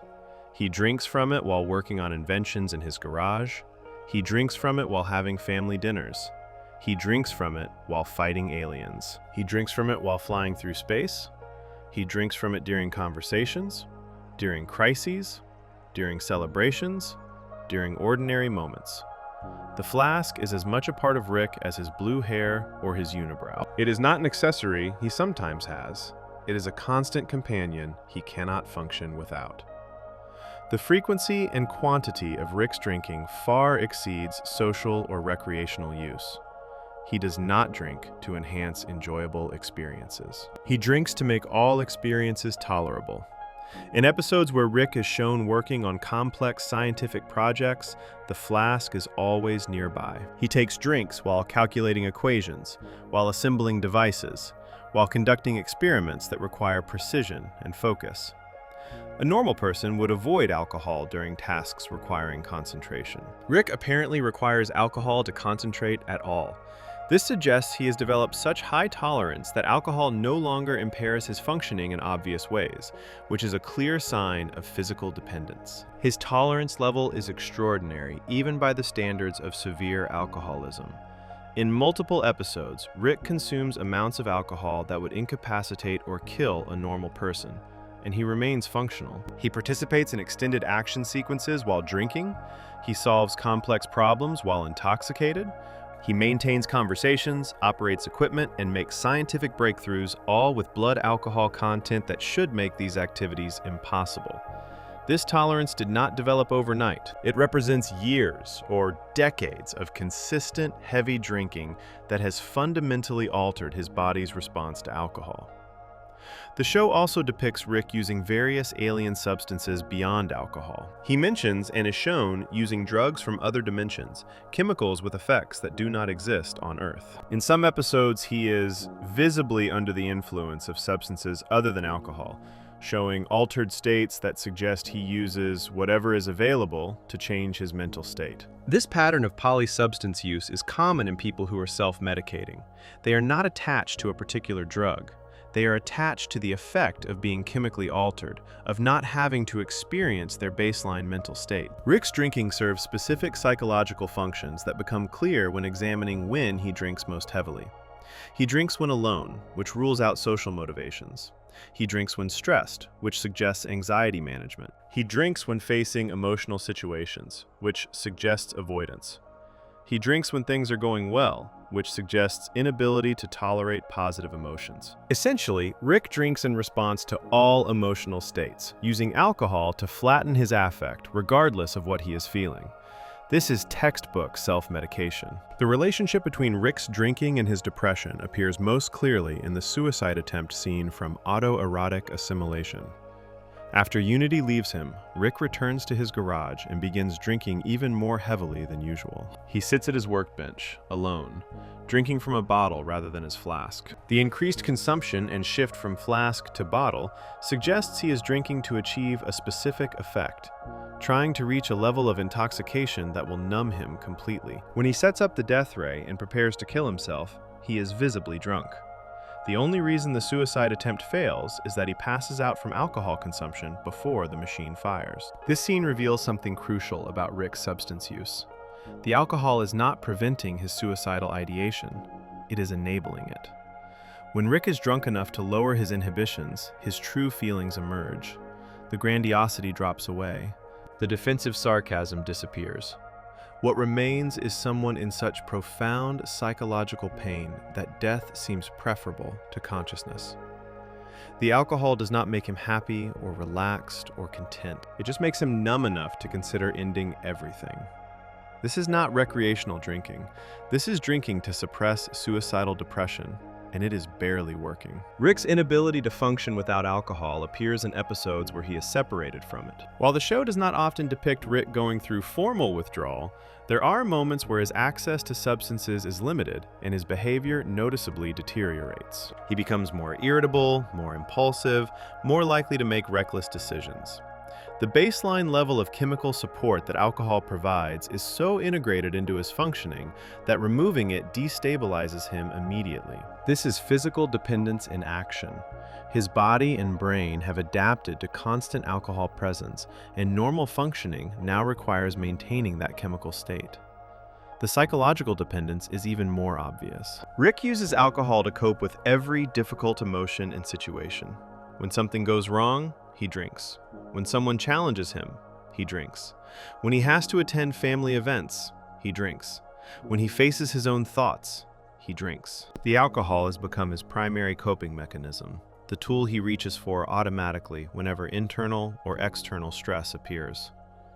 This means he has never developed healthy coping skills for these situations. He does not know how to manage anxiety without alcohol. He does not know how to process emotions without chemical assistance. He does not know how to exist comfortably in his own mind without pharmaceutical intervention. This creates a vicious cycle that psychologists frequently see in trauma survivors who develop substance use disorders. The trauma creates unbearable psychological pain. The person discovers that substances temporarily relieve that pain. They begin using substances regularly to maintain relief. The substances prevent them from processing the trauma naturally. The unprocessed trauma continues generating pain. The person needs increasingly large amounts of substances to manage the increasing pain. The substance use creates additional problems in their life. These problems generate more pain. The cycle continues, with the person becoming more dependent on substances while simultaneously becoming more damaged by them. Rick's drinking has certainly created additional problems beyond the original trauma. His intoxication contributes to his reckless decision-making, leading to situations that endanger himself and others. His constant drinking distances him from his family, who cannot have genuine conversations with someone who is always chemically altered. His need to maintain access to alcohol restricts his choices and makes him dependent on maintaining supplies. His tolerance means he needs larger quantities to achieve the same effects, making the habit increasingly costly and time-consuming. All of these consequences would motivate a normal person to reduce their consumption. Rick does not reduce his consumption. He maintains it or increases it, suggesting the pain he is medicating is worse than all the problems the medication creates. The specific pain Rick is medicating becomes clear when examining the moments he is most vulnerable. After Unity leaves, when Rick is alone with his thoughts, he drinks heavily and attempts suicide. This suggests that solitude and rejection trigger the unbearable feelings he normally keeps suppressed. The feelings are likely a combination of grief over losing Diane, guilt over failing to save her, worthlessness from that failure, loneliness from his self-imposed isolation, and existential dread about the meaninglessness of existence. These feelings exist in Rick constantly, just below the surface, kept at bay by continuous intoxication. Without the alcohol, they would flood in and overwhelm him. A psychologist would immediately recognize this pattern as high risk for continued substance use disorder and potential overdose. Rick is not drinking to enhance his life. He is drinking to make his life survivable. The alcohol is the difference between functioning and complete psychological collapse. This means he will never voluntarily reduce his consumption, because reducing consumption means experiencing the full force of the pain he is avoiding. The pain includes not just the original trauma, but also decades of unprocessed grief, accumulated guilt, and the consequences of all his destructive behaviors while trying to avoid dealing with any of it. The show also demonstrates that Rick is aware his drinking is a problem, but unwilling to address it. In Pickle Rick, when Dr. Wong analyzes the family's dysfunction, she does not explicitly mention Rick's alcoholism, but the substance use is visible throughout the session. Rick shows up to therapy covered in blood and filth, the result of elaborate avoidance behavior, and he is still carrying his flask. Even in this moment of forced vulnerability, even when confronting his psychological defenses directly, Rick does not put down the alcohol. He keeps it with him because he cannot imagine facing difficult emotions without chemical support. His family has also normalized his drinking, to the point where they rarely comment on it. Beth grew up with an alcoholic father, who then abandoned her for 20 years. When Rick returns and moves in with her family, bringing his alcoholism with him, Beth does not insist he get treatment. She does not set boundaries around his drinking. She enables it by accepting it as normal, by never challenging it, by drinking with him when he suggests it. This enabling is partly about Beth's own issues around seeking Rick's approval, but it also reflects how severe Rick's dependence is. Challenging his drinking would likely drive him away, and Beth fears abandonment more than she fears the consequences of his alcoholism. Summer and Morty have likewise adapted to Rick's constant intoxication. They go on adventures with him while he is drunk. They trust him to keep them safe while he is chemically impaired. They have normalized dangerous situations that occur directly because Rick is not sober. This normalization by his family removes any external pressure Rick might feel to change his behavior. If the people around him accept his drinking, if they do not express concern or set consequences, then he has no social motivation to reduce consumption. The aliens and other beings Rick interacts with also seem to accept his drinking as normal. Unity drinks with Rick during their reunion. Bird Person has seen Rick drunk countless times throughout their decades of friendship and has never successfully intervened. The various enemies and allies Rick encounters across dimensions all treat his intoxication as expected, as just part of who Rick is. This universal acceptance suggests Rick has built an entire life structure that accommodates and enables his substance use. He has surrounded himself with people and situations where drinking constantly is not challenged, which makes change even less likely.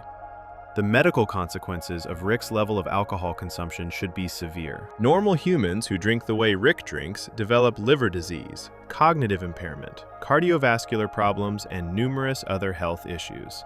Rick shows none of these symptoms, which suggests either his physiology is different from normal humans, allowing him to process alcohol more efficiently, or he has augmented himself technologically to avoid the medical consequences. Either way, removing one of the potential motivators for reducing consumption, physical health decline, means Rick can continue drinking indefinitely without facing the bodily breakdown that forces many severe alcoholics into sobriety or death. From a treatment perspective, Rick's substance use disorder is extremely difficult to address. He has no motivation to change. He has no belief that sobriety would improve his life. He has built effective tolerance that allows him to function while intoxicated. He has eliminated external consequences by surrounding himself with enablers. He has access to unlimited supplies through his ability to travel dimensions. And most importantly, he is using alcohol to suppress psychological pain that he has no intention of addressing through healthier means. All of these factors combine to make Rick essentially untreatable unless something forces a crisis that breaks through his denial. That crisis would need to be significant enough to overcome Rick's defenses and make him recognize that his current coping mechanisms are not sustainable. It would need to threaten something he actually cares about in a way he cannot intellectualize or avoid. It would need to create a situation where continuing to drink costs more than the pain of sobriety. Given Rick's attachment style, his narcissistic defenses, and his determination to avoid vulnerability, such a crisis would need to be catastrophic. And even if it occurred, Rick would need to choose to use it as motivation for change, rather than as justification for more drinking or another suicide attempt. The substance use disorder is not separate from Rick's other psychological problems. It is integrated into them, serving as both symptom and cause, both effect of trauma and contributor to ongoing dysfunction. The drinking suppresses the grief that drives his depression. The depression creates pain that increases his drinking. The drinking impairs his judgment, leading to behaviors that damage relationships. The damaged relationships trigger his attachment wounds, creating more pain that requires more drinking. Everything connects, creating a system of dysfunction that maintains itself without external intervention. Before we move on, make sure to subscribe if you're enjoying this breakdown. But Rick's alcohol use serves another function beyond just numbing pain. It allows him to avoid confronting the fundamental question that terrifies him most. What does anything mean if the universe is infinite and nothing matters? This existential crisis, this crushing awareness of meaninglessness, might be the deepest pain Rick is medicating, the one that makes all his other problems feel manageable by comparison. Section 7. Existential Crisis, when intelligence becomes a curse. Most people live their entire lives believing their choices matter, that their existence has significance, that the universe cares in some fundamental way about what they do and who they become. This belief is not based on evidence. It is based on limited perspective. People cannot see beyond their own dimension, their own timeline, their own small corner of reality. This limitation is actually protective. It allows them to invest meaning in their lives without constantly confronting the possibility that meaning is an illusion. Rick Sanchez does not have this protection. His intelligence has given him access to infinite realities, and that access has destroyed his ability to believe anything matters. The existential consequences of Rick's knowledge appear most clearly in the episode Rick Potion Number 9. In this episode, Rick creates a love potion for Morty to use on his crush Jessica at the school dance. The potion works, but it has an unintended side effect. It spreads like a virus, making everyone on Earth fall in love with Morty. Rick attempts to fix the problem by creating an antidote, but the antidote mutates when it interacts with flu vaccine, transforming most of Earth's population into horrible mutations that the show calls Cronenbergs, after the body horror director, David Cronenberg. Rick tries multiple times to reverse the mutations. Each attempt makes things worse. Eventually, he admits defeat. The world is irreversibly destroyed. Everyone except the Smith family has been transformed into monsters. The planet is uninhabitable. This would be a catastrophic ending for most stories, but for Rick, it is just an inconvenience requiring a simple solution. He uses his portal gun to scan infinite dimensions until he finds one where that dimension's version of Rick successfully created a cure for the Cronenberg situation. But then Rick and Morty died shortly afterward in an explosion. Rick explains this to Morty, then takes him through a portal to that dimension. They arrive in the replacement dimension moments after the other Rick and Morty have died. Rick and Morty drag their own corpses into the backyard and bury them in a shallow grave. Then they walk into the house and take the places of their dead counterparts. The family has no idea anything changed. Beth, Jerry, and Summer continue their lives completely unaware that these are different versions of Rick and Morty than the ones they started the episode with. From their perspective, Rick fixed the Cronenberg problem and everything returned to normal. From Rick and Morty's perspective, they abandoned their entire dimension, left their original family to die in a mutant wasteland, and stole the lives of dead versions of themselves. Morty is traumatized by this experience. He sits in the backyard, staring at his own grave, processing the fact that his life is now a lie. He is living in a house with people who think they are his family, but are actually strangers. His real family is in another dimension, dealing with the consequences of his actions. He had to dig a hole and bury his own dead body. The psychological weight of this is crushing. Morty stares at the grave in silence, overwhelmed by existential horror. Rick is not overwhelmed. Rick acts like this is a normal Tuesday. He tells Morty they can only do this a few more times before they run out of dimensions where this exact scenario occurred. This is not a crisis for Rick. This is routine maintenance. He has already internalized the truth that Morty is just discovering. Nothing they do in any particular dimension actually matters because infinite other dimensions exist where different versions of them are making different choices. They are not special. They are not unique. They can be replaced. Their entire reality can be abandoned and replaced without consequence. This moment crystallizes Rick's existential position. He understands something that most people never confront. In an infinite multiverse, every possible version of every possible event exists somewhere. Every choice you make, infinite other versions of you make different choices. Every outcome you experience, infinite other versions of you experience different outcomes. Nothing is unique. Nothing is special. Nothing is unrepeatable.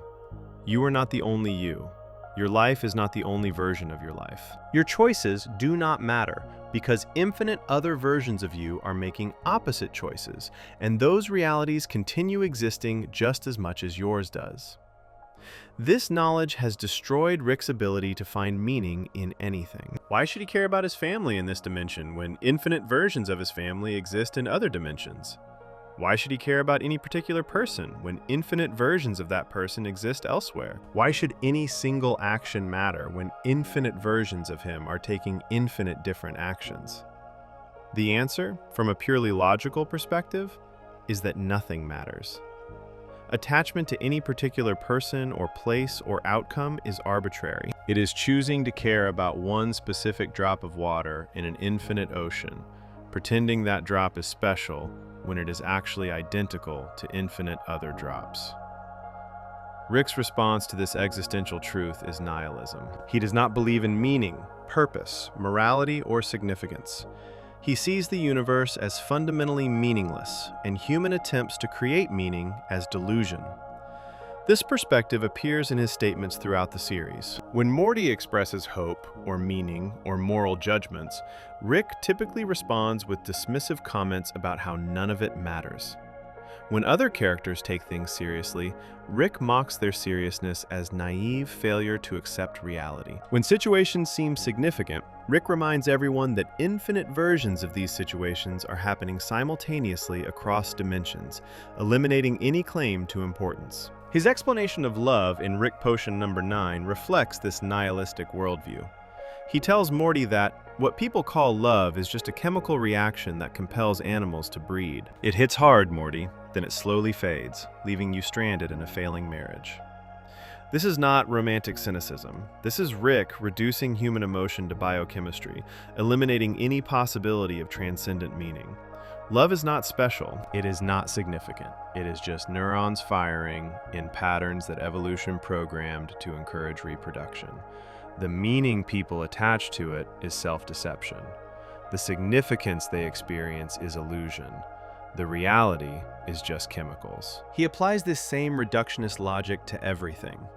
Accomplishments are meaningless because infinite other versions of you are accomplishing the same things. Relationships are meaningless because the people you care about are replaceable with infinite alternate versions. Morality is meaningless because there is no universal standard across infinite dimensions with infinite value systems. Purpose is meaningless because the universe has no inherent direction or goal. Even existence itself is meaningless because you are one temporary configuration of atoms in an infinite universe that has existed for billions of years before you and will exist for billions of years after you. From a philosophical perspective, Rick's position is actually defensible. The existence of infinite realities does create serious problems for traditional concepts of meaning and significance. If every possible outcome exists somewhere, then your choices do not determine outcomes. They only determine which branch of reality you personally experience. If infinite versions of you exist, then you are not unique. And claiming your specific existence matters requires arbitrary selection of your particular perspective over infinite, equally valid other perspectives. These are genuine philosophical problems that thinkers have struggled with for centuries, and the addition of actual, confirmed, infinite dimensions makes them even more challenging. But psychologically, nihilism is not a neutral philosophical position. It is a response to existential anxiety. Humans have a fundamental need to believe their lives matter, that their choices have significance, that their existence serves some purpose. When something threatens this belief, when people encounter evidence that maybe nothing matters, they experience existential dread, a unique form of anxiety about the meaninglessness of existence itself. Different people respond to this dread in different ways. Some create meaning through religion, believing in cosmic purpose beyond physical reality. Some create meaning through relationships, investing significance in connections with other people. Some create meaning through accomplishment, building things that outlast them. Rick cannot do any of these things. His intelligence has given him too much knowledge. He cannot believe in cosmic purpose because he has traveled to infinite dimensions and found no evidence of universal meaning. He cannot invest significance in relationships because he knows everyone is replaceable with alternate versions. He cannot find meaning in accomplishment because he knows infinite other Ricks are accomplishing the same things or greater things simultaneously. His intelligence has trapped him in a position where the psychological need for meaning exists, but the intellectual capacity to believe in meaning has been destroyed. This creates a specific type of suffering that most people never experience. Rick has existential dread without any defense against it. He knows nothing matters, and he cannot unknow it. He cannot return to naive belief in significance. He cannot pretend his life is special when he knows infinite versions of his life exist. He cannot tell himself his choices are important when he can literally see dimensions where he made opposite choices. He is stuck with full conscious awareness of meaninglessness, without any philosophical or psychological escape from that awareness. The suffering this causes appears in his behavior. His constant substance use is partially about numbing existential dread. His reckless adventures are partially about distracting himself from meaninglessness. His sarcastic dismissal of everything is partially about protecting himself from caring about things he knows do not matter. If he admits something matters to him, he has to confront the fact that it objectively does not matter, which triggers the existential dread he is trying to avoid. So he maintains a performance of not caring about anything, pretending he has fully accepted nihilism, when in reality, he is desperately trying to avoid feeling the full implications of his own philosophy. The contradiction appears most clearly in moments where Rick's behavior contradicts his stated worldview. He claims nothing matters, but he spent decades hunting Rick Prime for revenge. If nothing matters, why does revenge matter? He claims relationships are meaningless, but he tried to kill himself when Unity left. If relationships are meaningless, why does loss trigger suicidal ideation? He claims everyone is replaceable, but he specifically chose to live with Morty Prime rather than infinite other Mortys. If Morty is replaceable, why does this particular Morty receive Rick's protection and attention? The answer is that Rick's nihilism is intellectual, but not emotional. His brain understands that nothing matters.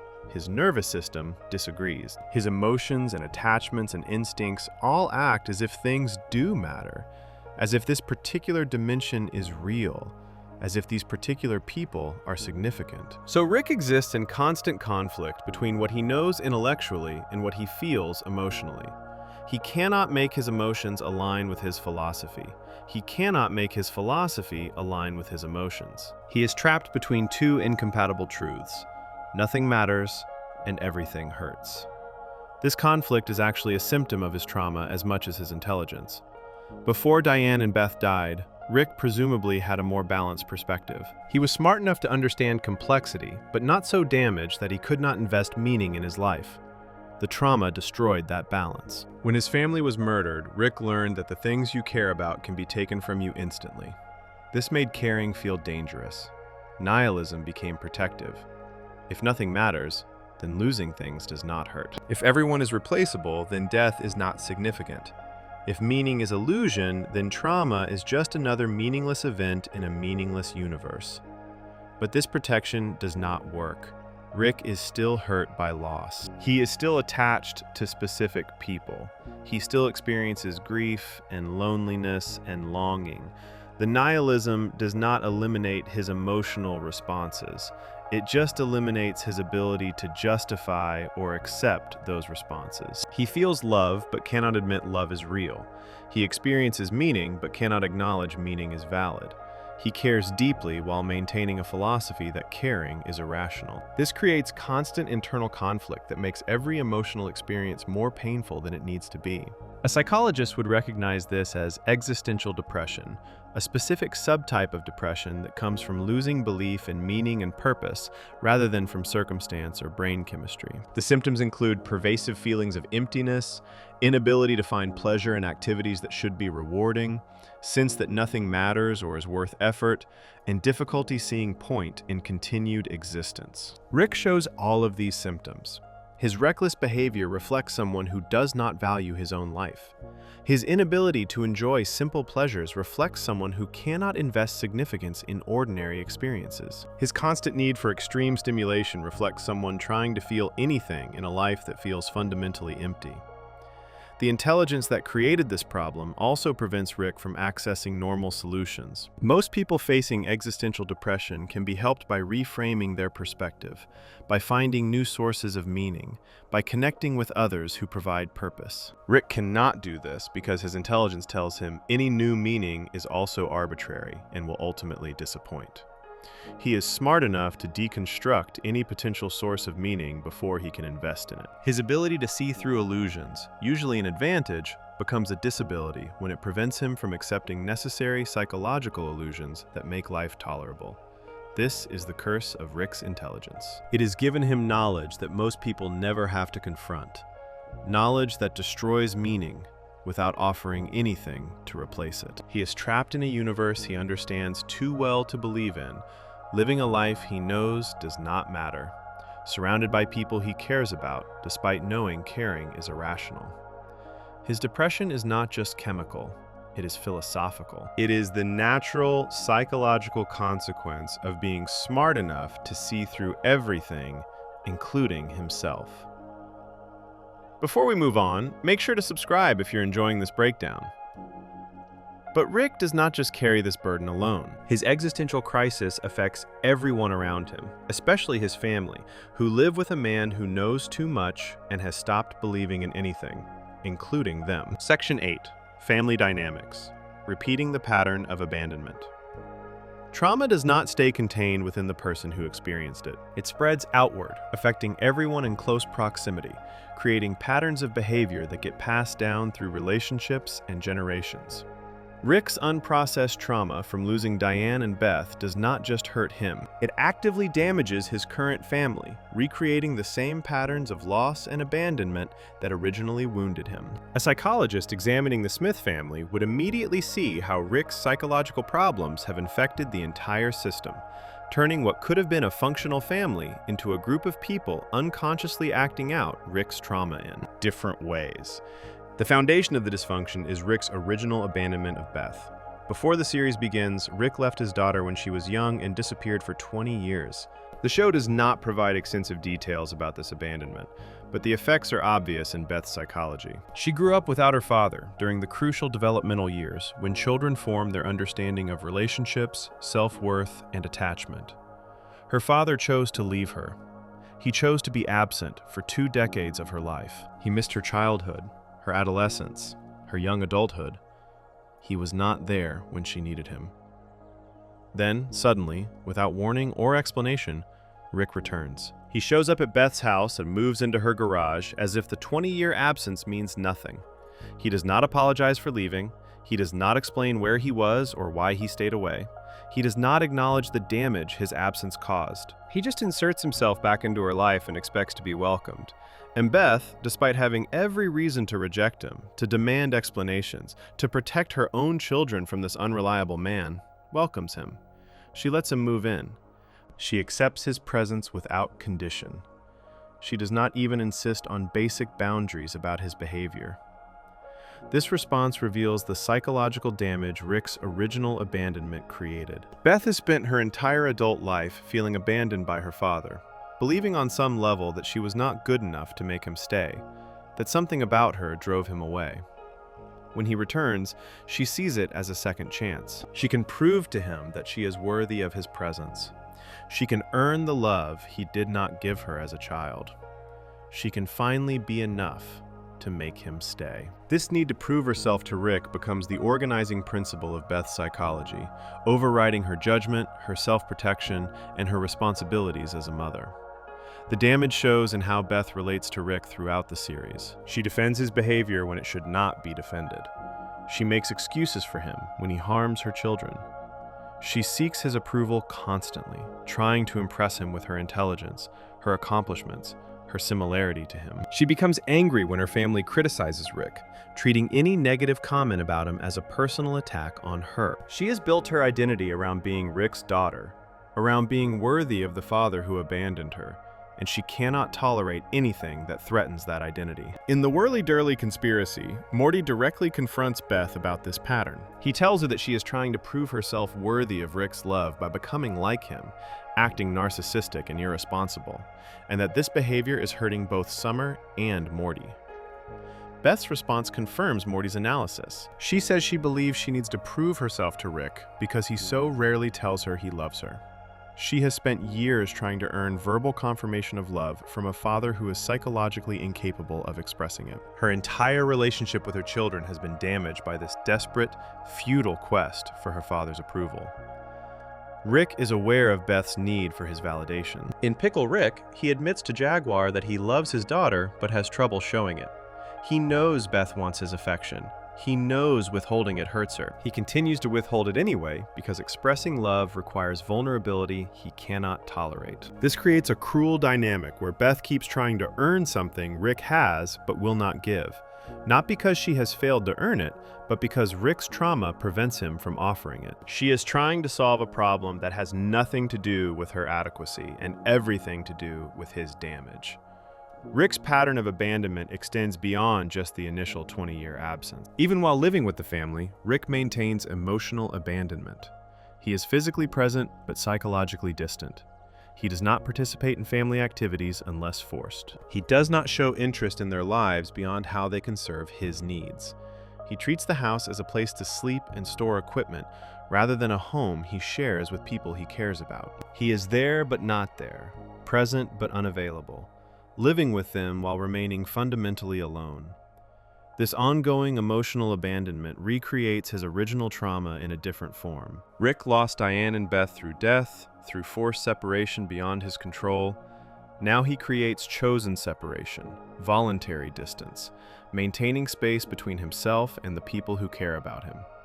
This is a trauma response. His nervous system learned that attachment leads to devastating loss, so it creates distance as protection. But the distance guarantees he experiences the loneliness and isolation he is trying to avoid. He is abandoning his current family the way his original family was taken from him, recreating the trauma pattern even as he tries to prevent it. His relationship with Morty shows this pattern most clearly. Rick takes Morty on adventures constantly. They spend enormous amounts of time together. Rick protects Morty from danger, saves his life repeatedly, shows genuine concern for his well-being. To outside observers, they appear close, but the relationship is fundamentally manipulative. Rick is not spending time with Morty because he values their relationship. He is using Morty for a specific purpose. The show reveals that Morty's brainwaves somehow mask Rick's presence from his enemies. This is why Rick specifically sought out dimensions where Beth married Jerry and had children. He needed a Morty. He needed a grandson whose brain patterns could serve as camouflage. The adventures, the bonding, the apparent closeness, all of it serves Rick's practical needs rather than genuine emotional connection. Morty is useful to Rick, which is why Rick keeps him close. The relationship is transactional rather than authentic. When Morty discovers this truth, he is devastated. He thought Rick chose him because he mattered, because their relationship was special, because Rick genuinely wanted to spend time with him. Learning that he is essentially equipment, that his value to Rick is functional rather than personal, shatters Morty's sense of their connection. Rick's response to Morty's hurt is not to acknowledge the manipulation or apologize for it. Rick gets defensive, insists his reasons were practical, acts like Morty is being unreasonable for feeling used. This response confirms the manipulation while denying responsibility for it, a classic pattern in abusive relationships. Rick's treatment of Morty throughout the series reflects this fundamental disregard for Morty's personhood. He drags Morty into dangerous situations without consent. He exposes Morty to traumatic experiences that leave lasting psychological damage. He insults Morty's intelligence constantly, undermining his grandson's confidence and self-worth. He uses Morty's body for experiments and schemes without asking permission. He treats Morty as an extension of himself, rather than as a separate person with his own needs and rights. This is not love. This is use. Rick is recreating the pattern where people exist to serve his needs, rather than being valued for their own sake. Yet Rick also shows genuine care for Morty in ways that contradict the purely manipulative framing. In A Wrinkle in Time, Rick risks his own life to save Morty.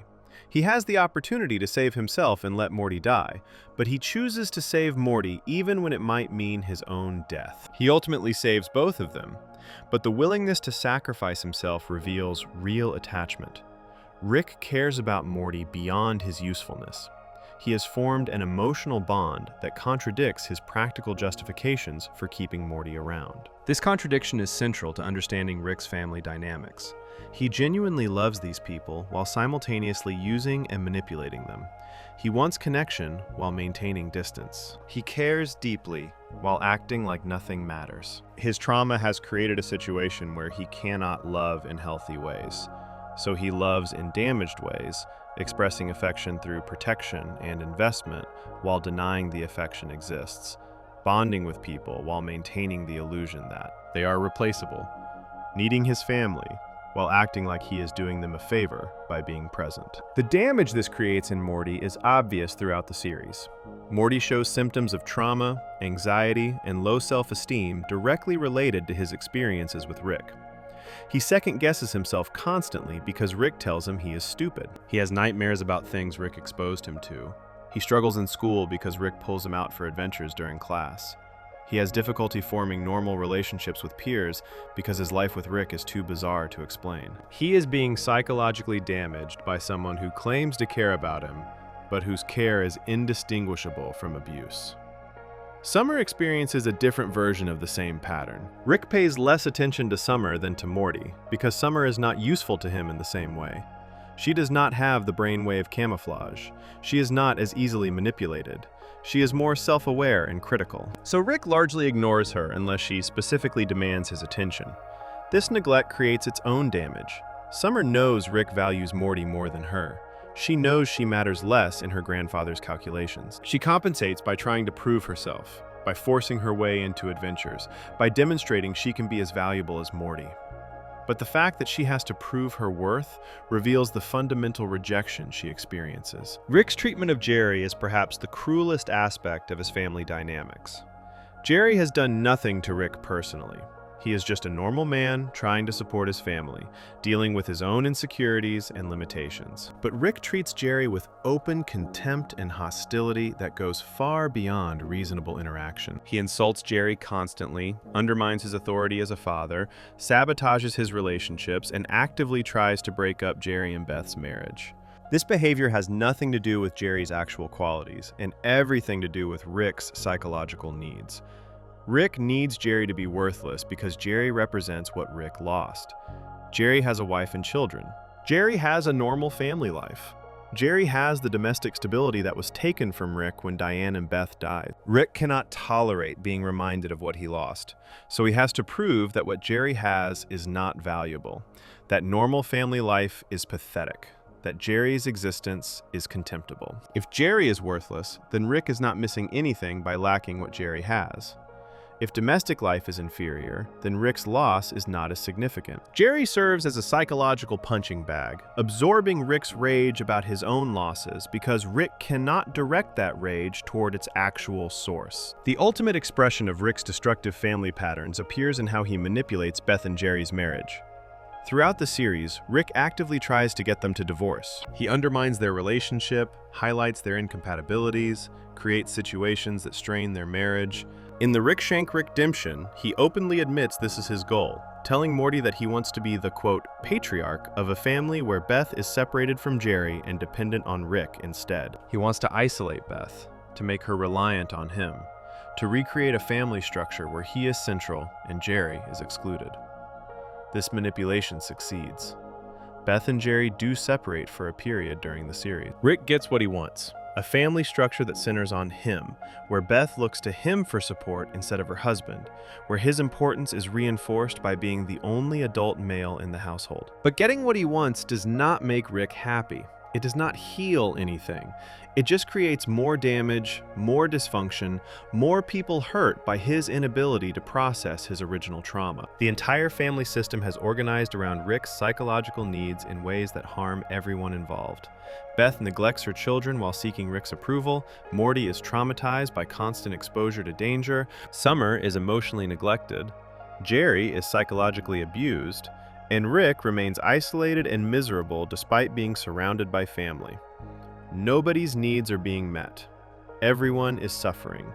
The family is not functioning as a support system. It is functioning as a trauma delivery system, spreading Rick's unprocessed pain to everyone he touches. A psychologist viewing this system would recognize it as severely dysfunctional and would note that it cannot heal without Rick addressing his trauma. As long as Rick continues recreating patterns of abandonment and emotional distance, as long as he uses family members as tools rather than relating to them as people, as long as he makes his needs central while ignoring everyone else's, dysfunction will continue. The family needs intervention, needs boundaries, needs someone to prioritize the children's well-being over Rick's comfort.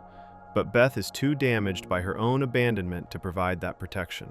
So the cycle continues. Before we move on, make sure to subscribe if you're enjoying this breakdown. Yet among all this dysfunction, one relationship shows hints of being different. One connection where Rick seems capable of something closer to genuine love and examining. That relationship reveals both the best and worst of what Rick is capable of when he allows himself to care. Section 9. The Beth Problem. Intergenerational Trauma. The relationship between Rick and Beth represents one of the most psychologically damaging dynamics in the entire series. While all of Rick's family relationships show dysfunction, his relationship with his daughter is particularly toxic because it combines abandonment trauma, enmeshment, manipulation, and the impossible burden of replacing people who are dead. A psychologist would immediately identify this relationship as the primary vector through which Rick's trauma transfers to the next generation, creating damage that will likely persist long after Rick is gone. Beth's psychological profile is essentially a case study in what happens when a child is abandoned by a parent and then suddenly reappears years later. She was young when Rick left, old enough to remember him, but not old enough to understand why he was gone. The show does not specify her exact age when he disappeared, but it was during her childhood or early adolescence, during the critical years when children develop their sense of self-worth and learn how relationships work. Having a parent abandon you during this period creates lasting psychological damage that affects every relationship you have for the rest of your life. The specific damage shows in Beth's desperate need for Rick's approval. Throughout the series, she constantly tries to prove herself to him. She brags about her skills as a horse surgeon, emphasizing her intelligence and competence. She drinks with him, matching his alcoholism, as if shared dysfunction creates connection. She defends his behavior even when it endangers her children, prioritizing her relationship with Rick over her responsibilities as a mother. She becomes angry and defensive when anyone criticizes him, treating challenges to Rick as personal attacks on her. Her entire sense of self-worth is tied to whether Rick values her, whether he sees her as worthy, whether she measures up to whatever impossible standard she believes he holds. This need for approval creates a terrible irony. Beth tries to earn Rick's love by becoming like him, but Rick's love is not something that can be earned. The problem is not that Beth is insufficient. The problem is that Rick is psychologically incapable of expressing the love he actually feels. Beth is trying to solve a problem that has nothing to do with her adequacy and everything to do with Rick's trauma and defense mechanisms. She is running a race with no finish line, trying to reach a goal that does not exist, exhausting herself in pursuit of validation that Rick cannot provide, no matter how well she performs. Rick is aware of this dynamic. In the episode Pickle Rick, during his brief conversation with Jaguar, Rick admits that he loves his daughter but has trouble showing it. This is one of the few moments where Rick directly acknowledges his emotional limitations. He knows Beth wants his affection. He knows she is trying to earn it. He knows withholding it hurts her. He continues withholding it anyway because the alternative, being openly loving and vulnerable with her, requires dropping defenses his trauma will not allow him to lower. So Beth keeps trying and Rick keeps withholding, creating an endless loop of frustrated need and defensive distance. The relationship is further complicated by the fact that this Beth is not even Rick's original daughter. Rick C-137's Beth died as a child in the explosion that killed Diane. The Beth he lives with now is from another dimension, the daughter of Rick Prime, who abandoned her 20 years earlier. Rick moved into this dimension and took Rick Prime's place, living with this replacement family without ever telling them the truth. So when Rick looks at Beth, he is seeing both the daughter he lost and the stranger whose life he stole. This psychological complexity makes genuine connection nearly impossible. How can he love this Beth fully when she reminds him constantly of the Beth he failed to save? How can he be honest with her when the truth is that she is not actually his daughter, that he is living a lie, that her real grandfather abandoned her and Rick simply filled the vacancy? This complexity appears in the episode The ABCs of Beth, where Beth discovers that Fruipyland, a magical fantasy world from her childhood, was not imaginary. Rick actually created it for her when she was young. Beth goes to Fruipyland and discovers something disturbing. There is a man living there named Tommy, who has been trapped in Fruipyland since childhood. Beth remembers Tommy. They used to play together. Tommy claims that Beth pushed him into Fruipyland and abandoned him there, leaving him trapped for decades while she forgot about him. Beth initially denies this, but as her memories return, she realizes Tommy is telling the truth. She was a disturbed child who trapped another child in an alternate dimension and then forgot about it. This revelation forces Beth to confront something about herself. She has dark impulses, sociopathic tendencies, capacity for cruelty that mirrors her father's worst qualities. Rick created Fruity Land for her specifically because he recognized these tendencies and wanted to give her a safe place to express them where she would not hurt anyone in the real world. But she still hurt someone. She still trapped Tommy. She still demonstrated the same disregard for other people that Rick shows constantly. Beth is not just Rick's daughter genetically. She has internalized his pathology, learning from him how to be brilliant and cruel, capable and dangerous, intelligent and fundamentally damaged. At the end of the episode, Rick offers Beth a choice. He can clone her, allowing one version to stay on Earth with her family, while another version goes to space to have adventures like Rick does. Beth struggles with this decision because it forces her to confront her competing needs. She wants to be a good mother, to stay with her children, to maintain her family. But she also wants freedom, adventure, the chance to escape domestic responsibilities and explore the universe. She wants both lives simultaneously, which is impossible unless she literally becomes two people. Rick creates the clone. The show deliberately leaves it ambiguous which Beth is the original and which is the clone. One Beth stays on Earth with the family. Another Beth, who comes to be called Space Beth, goes off to have adventures in space. The Earth Beth does not know whether she is the original or the clone. Space Beth does not know either. Rick knows, but he never tells them. This creates a situation where both Beths exist in uncertainty about their own identity, about whether they are the real Beth or a copy, about whether their choices are authentic or programmed. This clone situation is psychologically devastating for multiple reasons. First, it literalizes Beth's internal conflict, splitting her into two people who each live one half of what she wants, meaning neither version gets to be whole. Second, it eliminates her agency in the choice, since she does not know which path she actually chose and which path her clone is living. Third, it creates an identity crisis, where Beth cannot be certain she is who she thinks she is. Fourth, it demonstrates Rick's willingness to manipulate his daughter's entire existence to solve a problem, rather than helping her work through the decision in healthy ways. He is treating Beth like a science experiment rather than a person. The clone situation also reveals how Rick sees Beth. He is willing to duplicate her, to create multiple versions, to treat her as replaceable. This mirrors how he treats everyone else, seeing people as interchangeable across dimensions. But it is particularly cruel when applied to his own daughter. It confirms Beth's worst fear, that she does not matter as an individual, that she is replaceable, that Rick does not value her specifically, but just fills the role of daughter with whatever Beth is convenient. Even though Rick presumably created the clone because he cares about Beth and wants her to be happy, the method demonstrates fundamental disregard for her personhood.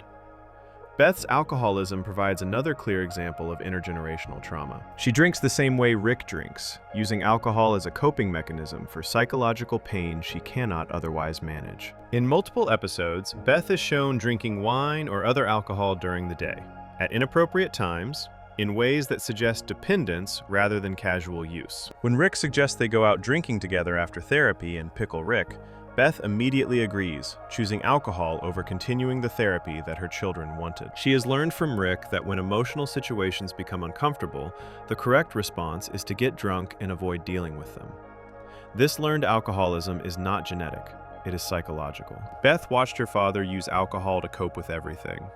She learned that drinking is how you handle stress, how you numb pain, how you make difficult situations tolerable. She internalized his maladaptive coping strategy and now uses it herself, passing the dysfunction to the next generation.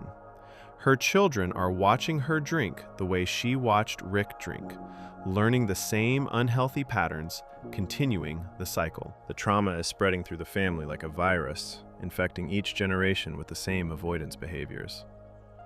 Rick's manipulation of Beth extends to her marriage with Jerry. Throughout the series, Rick actively tries to break up Beth and Jerry's relationship.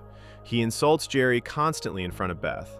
He creates situations that highlight their incompatibilities. He makes Beth feel like staying with Jerry is a failure. like a smart person would leave him. Like being with Jerry proves she is not as intelligent as Rick. This manipulation has nothing to do with Jerry's actual qualities, and everything to do with Rick wanting to be the most important person in Beth's life. In the episode The Rick Shank Rickdemption, Rick explicitly states this goal. He tells Morty that his plan is to become the de facto patriarch of a family where Beth has left Jerry and is dependent on Rick instead.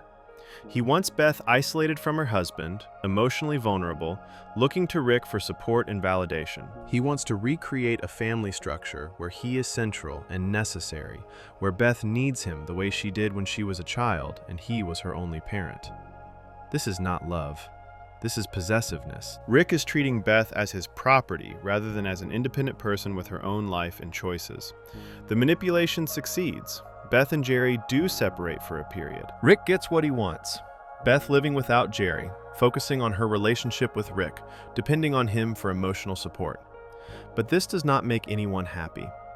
Beth is not happier without Jerry. The children suffer from their parents' separation. Jerry is devastated. And Rick gains nothing meaningful from the situation except temporary validation of his importance to Beth. He has damaged his daughter's marriage to serve his own psychological needs, creating more pain in a family that was already struggling.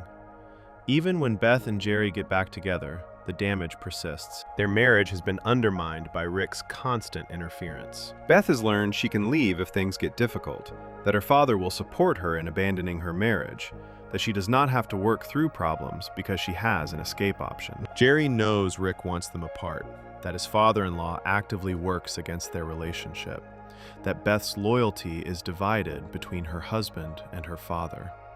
The marriage cannot be secure under these conditions. Rick has poisoned it in ways that will persist, regardless of whether Beth and Jerry stay together. The most psychologically damaging aspect of Rick's relationship with Beth is that he has made her responsible for his emotional well-being without taking any responsibility for hers. Beth feels obligated to make Rick happy, to keep him from leaving again, to be worthy of his continued presence. She monitors his mood, adjusts her behavior to please him, sacrifices her own needs and her children's needs to maintain his comfort. This is parentification, a dynamic where the child takes on the role of emotional caretaker for the parent. It is a form of abuse that creates lasting damage because it forces the child to prioritize the parent's needs over their own development. Rick does not reciprocate. He does not take care of Beth emotionally. He does not help her process her abandonment trauma. He does not support her in her struggles as a mother and wife. He does not even acknowledge that his 20-year absence created damage that needs healing. He simply accepts her caretaking as his due, allowing her to organize her life around his needs while he remains emotionally distant and unavailable. He takes everything she offers and gives nothing back except his continued physical presence, which Beth treats as a gift, even though it comes with constant psychological harm. A psychologist viewing this relationship would immediately recognize it as severely unhealthy and would recommend that Beth establish boundaries, seek individual therapy to process her abandonment trauma, and separate her sense of self-worth from Rick's approval.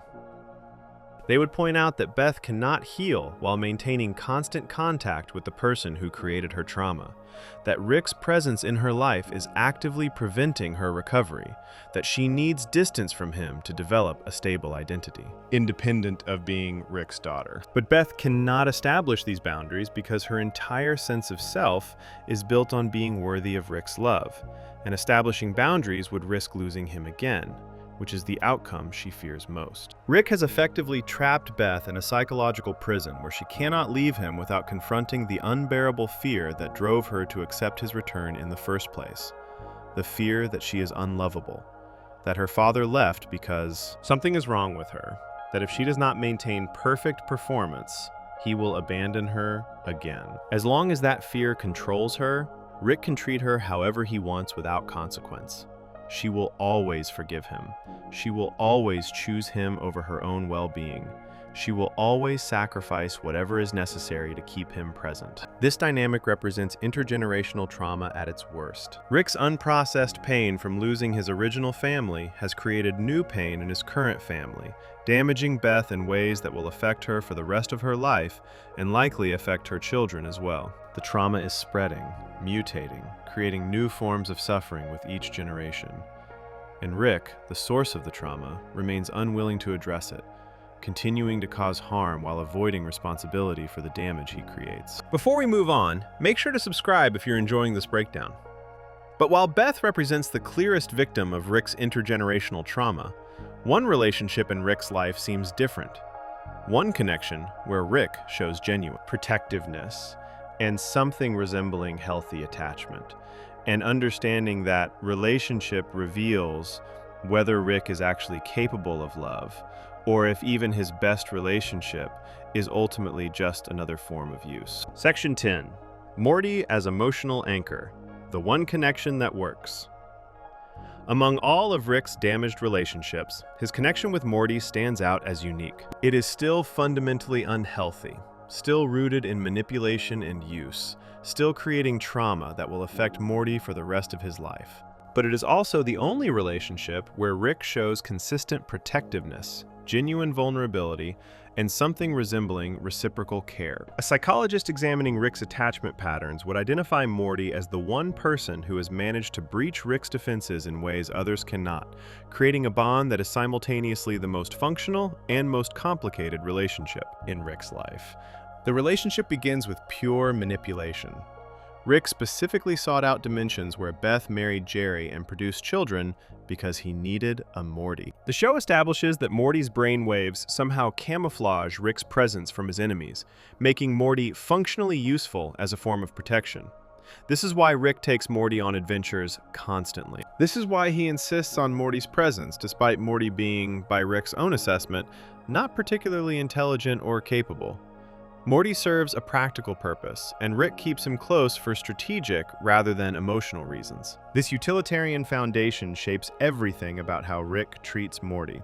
He insults Morty's intelligence constantly, calling him stupid, mocking his ideas, undermining his confidence at every opportunity. He drags Morty into dangerous situations without consent, exposing him to violence, death, and cosmic horrors that leave lasting psychological scars. He uses Morty's body for experiments, like in the pilot episode, where he forces Morty to smuggle mega seeds through interdimensional customs by shoving them up his rectum. He treats Morty as a tool, as equipment, as a means to an end, rather than as a person with inherent worth.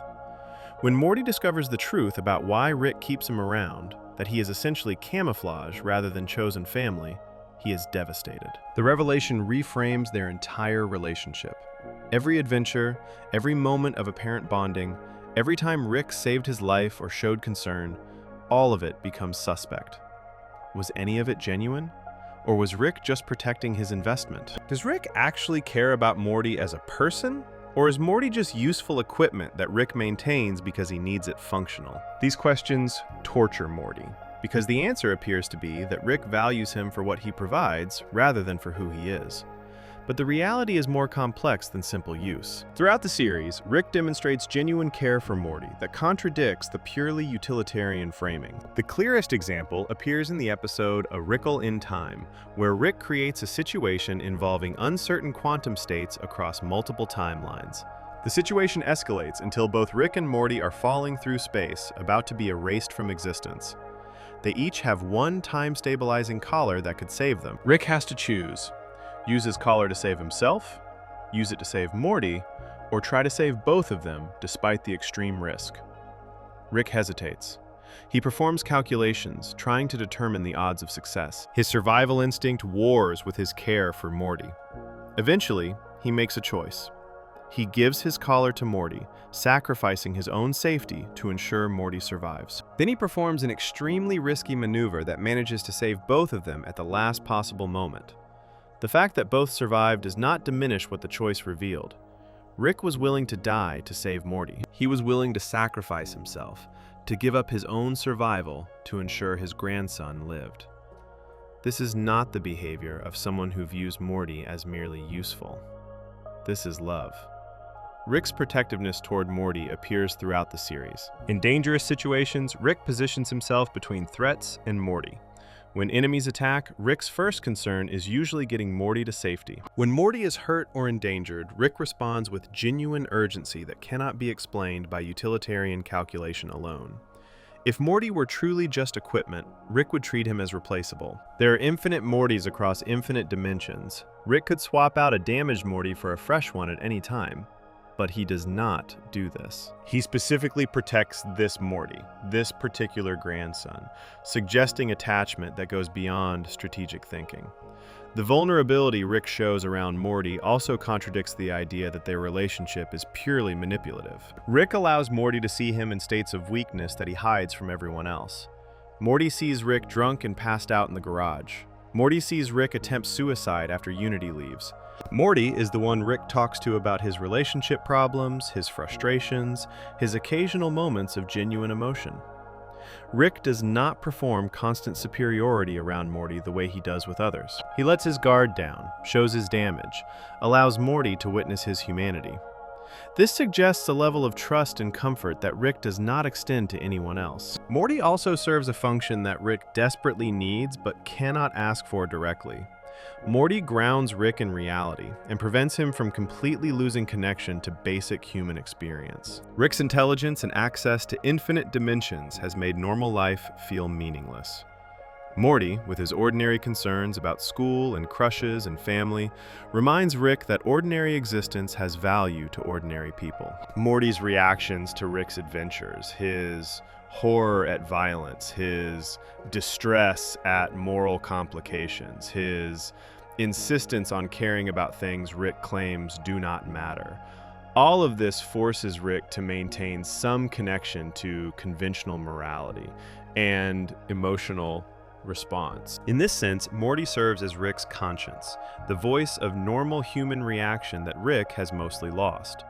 When Rick does something terrible, Morty protests.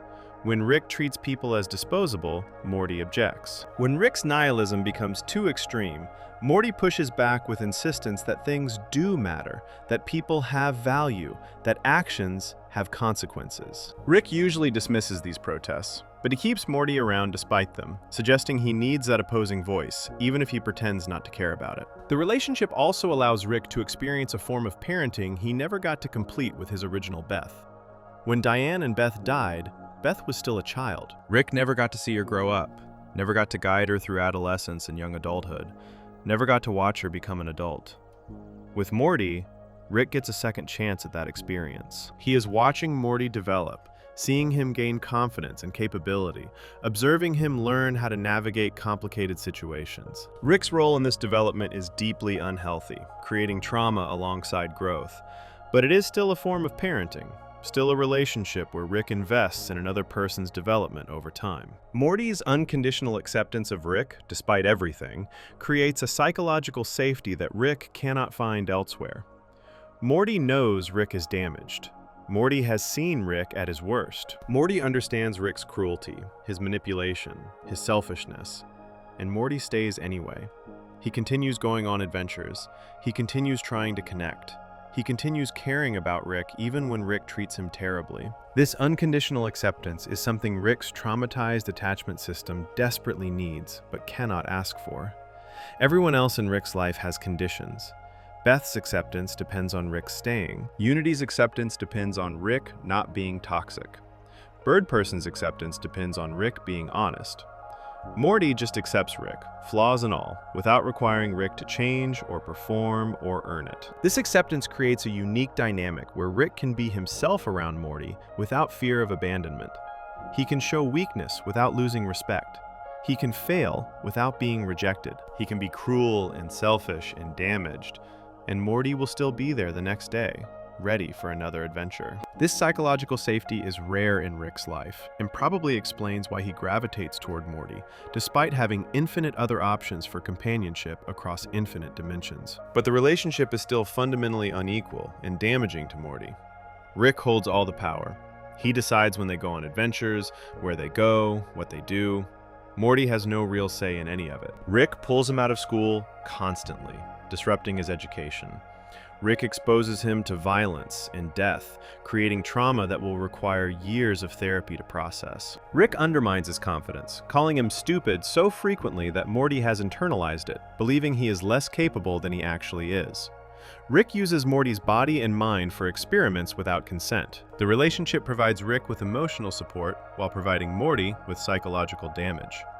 The damage shows in Morty's behavior throughout the series. He is anxious, traumatized, struggling with PTSD symptoms from the things Rick has exposed him to. He has nightmares. He second-guesses himself constantly. He has difficulty forming normal relationships with peers because his life with Rick is too bizarre to explain or understand. He shows symptoms of learned helplessness, accepting dangerous situations without protest because he has learned that protesting does not stop Rick from doing what he wants. Morty is being actively harmed by the person he trusts most, and he does not have the psychological resources to protect himself or establish boundaries that might limit the harm. Rick is aware he is damaging Morty. In several episodes, Rick shows brief moments of guilt or concern about what he is doing to his grandson, but these moments do not change his behavior. He continues dragging Morty into danger, continues insulting him, continues using him. The awareness of harm does not translate into modification of harmful behavior. Rick needs Morty too much. The relationship serves too many of Rick's psychological needs for him to give it up, even if maintaining it means continuing to damage the person he ostensibly cares about. A psychologist would note that this is the best Rick can do in terms of healthy relationship. This is Rick functioning at his highest capacity for genuine connection. And it is still abusive. It is still manipulative. It is still creating lasting harm.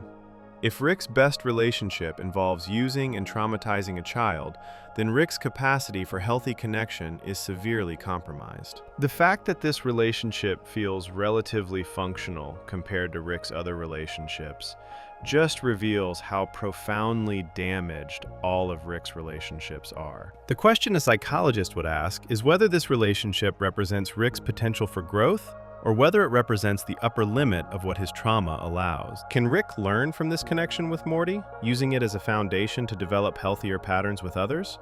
Or is this as good as Rick gets, as close to real love as his damaged psychology permits? The answer likely depends on whether Rick can tolerate the discomfort of change, whether he can face his trauma rather than continuing to run from it. Before we move on, make sure to subscribe if you're enjoying this breakdown.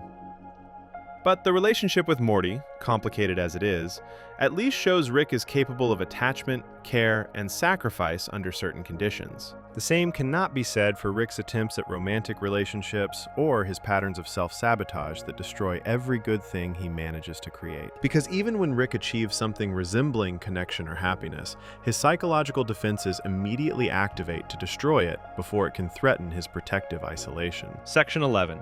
The Cycle of Self-Destruction. Why Rick can't get better. Understanding Rick's psychological problems is one thing. Understanding why he cannot or will not address them is another. A therapist working with Rick would quickly discover that insight alone changes nothing. Rick knows he has problems. He knows he pushes people away. He knows his drinking is excessive. He knows he uses his intelligence to avoid emotional work. He knows all of this because Dr. Wong explained it to him directly in Pickle Rick, laying out his defensive patterns with surgical precision. Rick sat there and listened. He had no counter-argument. He was confronted with accurate analysis of his dysfunction.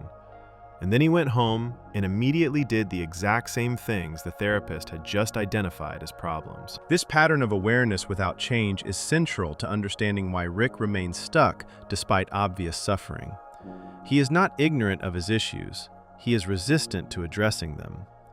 The resistance is not stubbornness or simple unwillingness. It is a deeply entrenched psychological defense system that treats change as existential threat. When Rick's defenses are challenged, when someone gets too close to making him confront his actual feelings, his entire system activates to eliminate that threat through avoidance, sabotage, or destruction of whatever was pushing him toward growth. The Pickle Rick episode demonstrates this self-sabotage most clearly. The episode is structured around Rick avoiding family therapy through increasingly absurd means, ultimately being forced to attend anyway, receiving accurate psychological analysis from Dr. Wong, and then immediately sabotaging any potential benefit from that analysis. When the therapy session ends, Summer and Morty express interest in continuing therapy. They found it helpful. They want to come back. This is the healthiest response possible from the children, showing they recognize the family needs help and are willing to do the work to get better. Rick and Beth's response is to mock therapy and make plans to go drinking together. Beth says something dismissive about Dr. Wong, and Rick agrees enthusiastically. They bond over rejecting the therapeutic process, treating the insights they just received as stupid rather than accurate. Then Rick suggests they go out drinking, and Beth immediately accepts. Within minutes of leaving a therapy session specifically designed to address their family dysfunction, Rick has convinced Beth to engage in the exact avoidance behavior the therapist identified as problematic. The children's request to continue therapy is completely ignored. The moment of potential growth is eliminated before it can take root. This is self-sabotage in its purest form. Rick was handed a roadmap to getting better. Dr. Wong explained exactly what he is doing wrong and why it is harmful. She offered continued support through more therapy sessions. She created an opportunity for real change. Rick's response was to destroy that opportunity as quickly as possible, recruiting Beth to help him do it. The sabotage is not unconscious. Rick knows exactly what he is doing. He is choosing immediate comfort over long-term healing, choosing familiar dysfunction over unfamiliar growth, choosing to maintain his defensive patterns rather than risking the vulnerability that change would require. His relationship with Unity shows the same self-destructive pattern from a different angle. When Unity leaves, the letter explains that Rick has not grown or changed, that being with him brings out Unity's worst qualities, that Unity needs to focus on self-improvement and cannot do that while maintaining their relationship. This is not a cruel rejection. This is Unity setting a healthy boundary, recognizing that the relationship is toxic for both of them, and choosing growth over continued dysfunction. Unity is doing exactly what a good therapist would recommend, ending a relationship that prevents personal development. Rick's response is to attempt suicide, not to reflect on Unity's words, not to consider whether Unity might be right about his stagnation, not to use this as motivation to work on himself so he can have healthier relationships in the future. Just immediate escalation to self-destruction. This reveals something crucial about Rick's psychology. He would rather die than face the truth that his behavior drives people away, that his refusal to grow makes him unlovable, that he is the problem in his relationships. The suicide attempt is not just about losing Unity. It is about being confronted with his own role in that loss and finding that confrontation unbearable. What makes this even more self-destructive is that Rick created the conditions for Unity's departure through his own behavior. Unity did not leave randomly. Unity left because being with Rick was harmful. Rick's toxicity, his encouragement of Unity's worst impulses, his lack of growth, all of that created an environment where Unity had to choose between Rick and personal well-being. Rick's behavior drove Unity away. And then Rick responded to that departure by trying to kill himself, rather than examining the behavior that caused it. He is punishing himself for consequences he created while refusing to address the causes that created those consequences. His treatment of Bird Person reflects similar self-sabotage. Bird Person is Rick's oldest friend, someone who has known him for decades, who fought alongside him, who maintains genuine affection despite everything. The relationship offers Rick a form of connection that does not require constant performance or strategic calculation. Bird Person accepts Rick with full knowledge of his flaws. This should be valuable to someone as isolated as Rick. But Rick keeps Bird Person at emotional distance, never fully letting him in, maintaining barriers even in their closest moments. In Rick-ternal Friendshine of the Spotless Mort, when Rick enters Bird Person's mind to revive him, Bird Person confronts Rick about this pattern. Bird Person expresses frustration about Rick withholding information, maintaining distance, never being fully honest or present in their friendship. Rick has no explanation. He just accepts the criticism without defending himself, without apologizing, without committing to change. He acknowledges the problem and then continues the same behavior. This is not accidental. Rick is actively choosing to maintain distance from someone who wants to be close to him. He is sabotaging a friendship that could provide genuine support, because allowing that support would require vulnerability he cannot tolerate. The most significant example of Rick's self-destructive patterns appears in what happens after he finally kills Rick Prime in Unmortrican. Rick spends decades hunting Rick Prime. The revenge quest gives his life purpose and direction. It transforms his grief and rage into actionable goals. It allows him to channel his trauma into violence that feels justified and meaningful. When he finally tracks down Rick Prime and beats him to death, Rick achieves his stated goal. He gets revenge for Diane and Beth. He eliminates the person who destroyed his life. He wins. And then he feels nothing. The victory is empty. Killing Rick Prime does not bring back his family. It does not heal his trauma. It does not make him feel better. The decades-long quest that organized his entire existence turns out to mean nothing once accomplished. Rick is left with the same pain he started with, except now he does not even have the revenge quest to distract him from it. He has to face the reality that no amount of violence or achievement will fix what is actually wrong with him. The problem is not external, it is internal, and he has no idea how to address internal problems. This emptiness after victory reveals why Rick's coping mechanisms ultimately fail. He has spent his entire post-trauma life trying to fix his pain through external means, build things, kill things, achieve things, prove his worth through accomplishment, demonstrate his power through revenge, create new family to replace lost family. All of it is attempting to heal an internal wound with external solutions. When the external goals are achieved, when the revenge is complete, when the accomplishments pile up, the wound remains untouched. Nothing external can fix what needs internal work. But internal work requires exactly what Rick's defense system is designed to prevent: vulnerability, emotional honesty, sustained discomfort while processing painful truths, relationship with feelings rather than intellectualization of them. These are things Rick has spent decades avoiding. His entire personality is structured around not doing this work. Asking Rick to engage in genuine psychological healing is asking him to dismantle the defensive system that has kept him functional, to feel emotions he has successfully suppressed for years, to face truths about himself he has worked hard not to see. The prospect is terrifying enough that death seems preferable. The show does suggest some possibility of change in later seasons. Dr. Wong appears multiple times after Pickle Rick, and Rick's relationship with therapy slowly evolves. In the Season 6 episode Analyze Piss, Rick actually seeks out Dr. Wong for advice rather than being forced to see her. He admits he is dealing with a problem he does not know how to solve, acknowledging that maybe therapy has something to offer. This represents growth, a crack in his defensive armor, admission that he cannot solve everything alone. By Season 7's Air Force Wong, Rick is actively attending therapy sessions and has developed enough trust in Dr. Wong that he advocates for her competence to others. When the president calls Rick away from a therapy session, Rick tells him not to stigmatize mental health.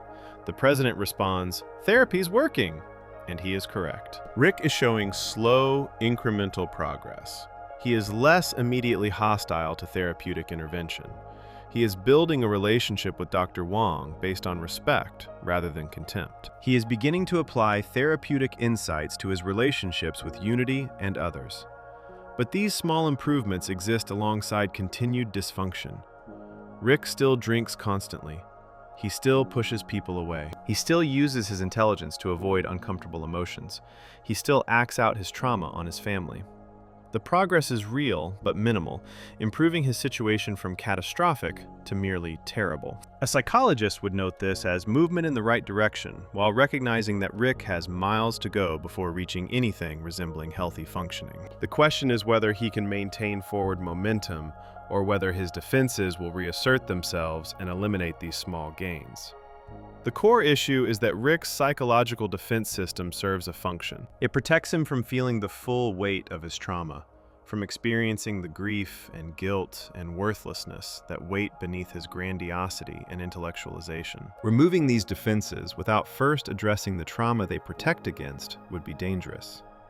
Rick would be flooded with unbearable emotions he has no skills to manage. The depression that he currently keeps at bay with alcohol and avoidance would become overwhelming. The suicidal ideation he showed after Unity left would intensify. Dropping his defenses without support could literally kill him. This creates a therapeutic dilemma. Rick needs to dismantle his defenses to heal, but dismantling them is dangerous without first building healthier coping mechanisms. But building healthier coping mechanisms requires engaging in therapy, which requires lowering defenses enough to do therapeutic work. He is trapped in a catch-22 where healing requires vulnerability he cannot access, and accessing vulnerability requires healing he does not have. Breaking this cycle requires Rick to tolerate extreme discomfort while trusting that the process will eventually lead somewhere better. Given his trauma-based inability to trust anything, this requirement might be insurmountable. The pattern Rick demonstrates is common in severe trauma survivors. They develop defensive systems that allow them to function despite unbearable psychological pain. The defenses work well enough to prevent complete breakdown, but they also prevent healing, trapping the person in chronic dysfunction that is sustainable but miserable. Breaking free requires a willingness to feel worse before feeling better, to destabilize a bad equilibrium in hopes of reaching a healthier one. Many people never make this leap. The known dysfunction feels safer than unknown change, so they remain stuck indefinitely. Rick shows all signs of being one of these people. He is aware of his problems. He is suffering from them constantly, but he is not suffering enough to risk the change that might actually help. His baseline state is terrible, but it is predictable terrible. He knows how to survive it. Change would require entering uncertain territory where he does not know if he can survive at all. His traumatized nervous system votes for known dysfunction over unknown healing every single time. This is not a character flaw. This is how trauma-damaged brains work. They prioritize immediate survival over long-term flourishing. The prognosis for someone with Rick's level of resistance is poor. Without external crisis forcing change, without hitting bottom hard enough that current coping mechanisms fail completely, without something making continued dysfunction more painful than attempting change, Rick will likely continue exactly as he is, indefinitely. He will suffer. He will damage everyone around him. He will remain isolated and miserable. But he will survive. And for his traumatized system, survival is the only goal that matters. Before we move on, make sure to subscribe if you're enjoying this breakdown. Which raises the final question. Is Rick actually capable of change, or has his trauma damaged him beyond repair? Can someone this defended ever really heal, or is this simply who Rick is now, permanently? Section 12. Can Rick be helped? The prognosis when a psychologist completes an evaluation of someone as complex as Rick Sanchez. The final step is determining the prognosis. This means assessing whether the person can improve, what conditions would be necessary for that improvement, and what realistic outcomes can be expected given their current state and willingness to change. For Rick, this assessment presents unique challenges. He has severe, chronic psychological problems rooted in catastrophic trauma. He has built elaborate defense mechanisms that prevent him from addressing those problems. He has spent decades reinforcing dysfunctional patterns. He has virtually no motivation to change. And yet, the show provides evidence that some minimal growth is possible, raising the question of whether Rick represents a hopeless case or whether even the most defended person can slowly, painfully begin to heal. The traditional markers for positive prognosis are not present in Rick's case. Good candidates for therapy typically show insight into their problems, motivation to change, ability to tolerate discomfort, capacity for honest self-reflection, and willingness to trust the therapeutic process. Rick shows almost none of these qualities. He has insight, but uses it to avoid rather than engage. He has no apparent motivation beyond reducing immediate discomfort. He cannot tolerate emotional pain without immediately self-medicating. His self-reflection is filtered through intellectualization that strips away emotional content. And his trust in others is so damaged that genuine therapeutic alliance seems nearly impossible. The severity and chronicity of Rick's problems also suggest poor prognosis. He has been this way for decades. His patterns are deeply entrenched. His trauma occurred in his 30s or 40s, and he is now in his 60s, meaning he has lived more of his life with this damage than without it. The longer dysfunctional patterns persist, the harder they become to change, because they integrate into identity and become the person's normal baseline. Rick does not remember what healthy functioning feels like. He has no experience of adult life without trauma, addiction, and defensive grandiosity. He would be learning how to be a different person, rather than returning to a previous healthy state. His lack of external consequences also reduces likelihood of change. Many people enter recovery when their dysfunction creates crisis that forces them to choose between changing and losing everything. Rick faces no such crisis. His family enables his behavior. His genius allows him to maintain functionality despite extreme substance use.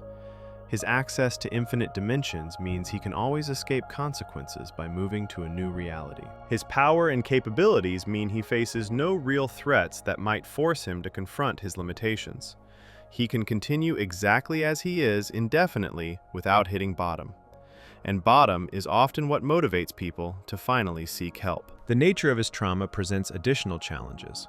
Rick did not just experience loss. He experienced intentional murder of his family by another version of himself, followed by decades of failed revenge, culminating in the erasure of his wife from all of reality.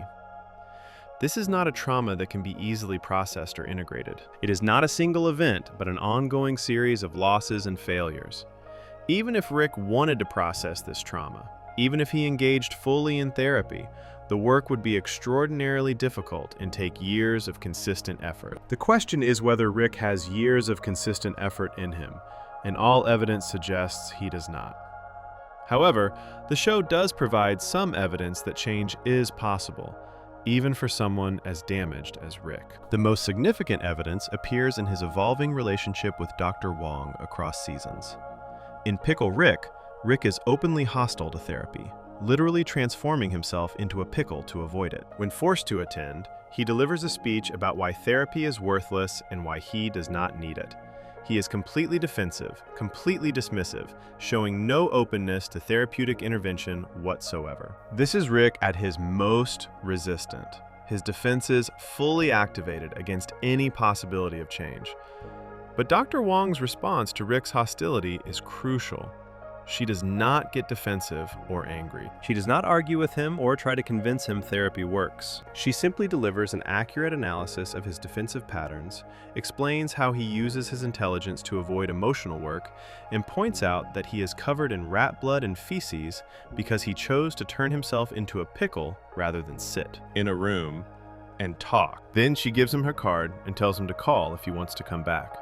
She offers help without insisting, provides insight without forcing, and leaves the door open for future contact. This approach apparently works better than confrontation would have.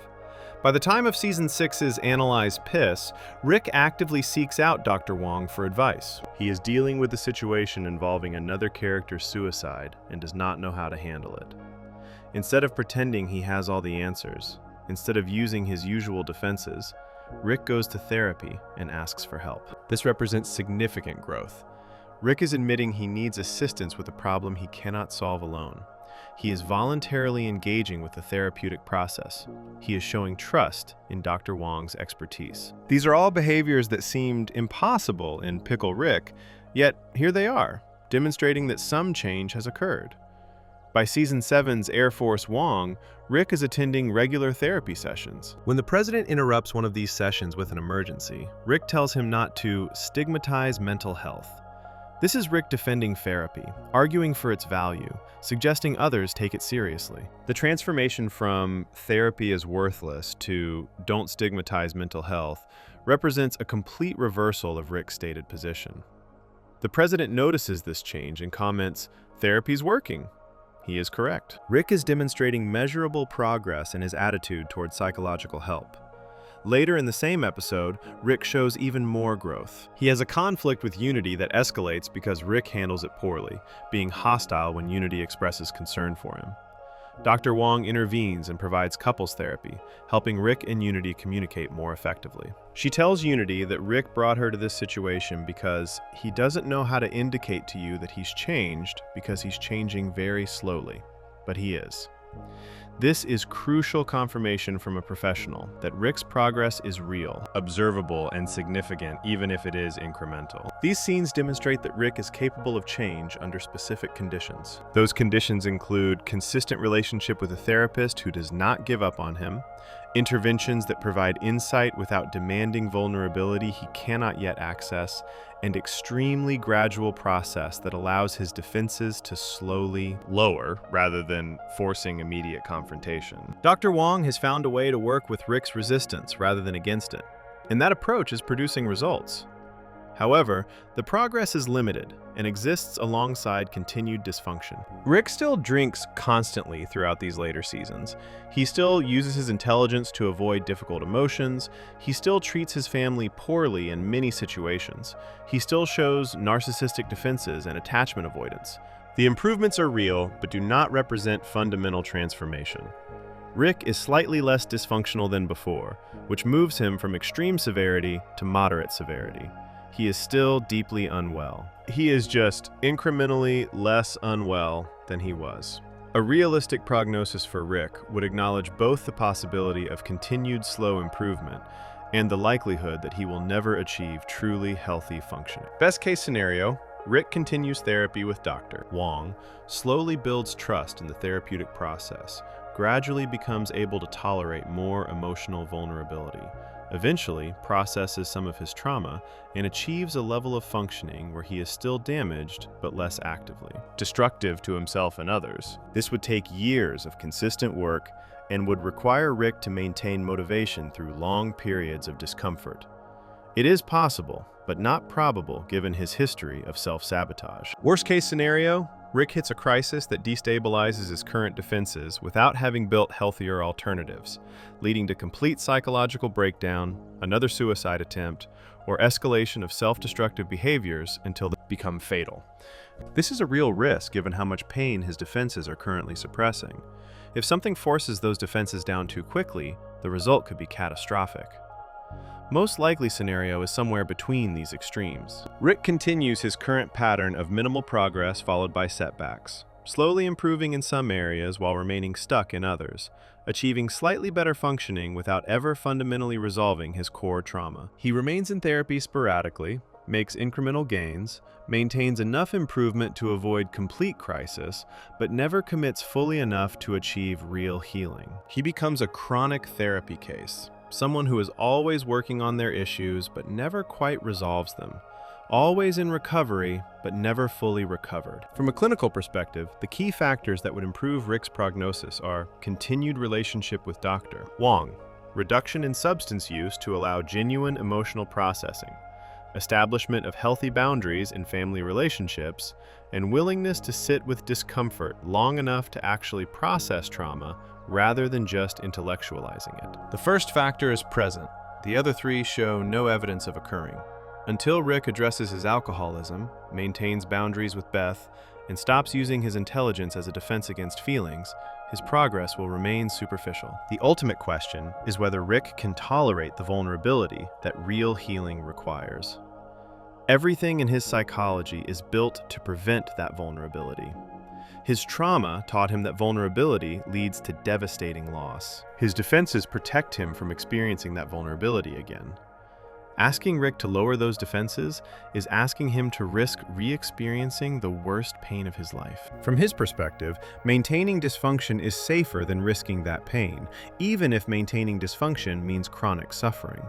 His traumatized brain chooses known suffering over unknown vulnerability every time. Conclusion. Rick Sanchez is not a mystery. He is a predictable outcome of severe trauma combined with exceptional intelligence and access to resources that allow avoidance of consequences. A psychologist would see a textbook case of complex trauma presenting as depression, substance use disorder, attachment avoidance, and compensatory narcissism. Every symptom traces back to one catastrophic event. Watching his wife and daughter die in an explosion meant to punish him for refusing to abandon them. The diagnostic labels tell us what is wrong, but they miss what matters most. Rick is not sick because of brain chemistry. He is sick because he experienced something unbearable and has spent decades trying not to feel it. The drinking numbs the pain. The grandiosity compensates for worthlessness. The attachment avoidance protects against further loss. Every symptom serves the same function: keep Rick from fully experiencing what happened to Diane and Beth. This defensive structure maintains functionality, but guarantees chronic suffering. Rick survives, but does not live. He surrounds himself with family while maintaining isolation. He demonstrates genius-level intelligence while making catastrophically stupid emotional choices. He claims nothing matters while being devastated by loss. He is trapped between what his trauma taught him and what his biology requires, slowly destroying himself and everyone around him. Can Rick improve? The show suggests minimal progress is possible. His relationship with Dr. Wong demonstrates that consistent therapeutic intervention can produce incremental gains. He is moved from complete hostility toward therapy to actively seeking it out. But minimal progress is not recovery. Rick remains severely unwell. His drinking continues. His family relationships remain toxic. The prognosis for someone with his level of damage and resistance is poor. Rick Sanchez is not a god transcending human psychology. He is a deeply wounded man using his gifts to avoid healing. A psychologist would see past the bravado to the scared, hurt person underneath, the one who lost everything that mattered and has been running from that loss ever since. They would see someone who desperately needs help but is too afraid to accept it. Someone who could potentially heal but probably will not, because healing requires the exact vulnerability his entire personality is designed to prevent. That is what a psychologist would say about Rick. He could get better, but he probably will not, and we will all watch him suffer unnecessarily because trauma has convinced him that suffering is safer than the alternative. If you enjoyed the video, make sure to subscribe, and I'll see you in the next video.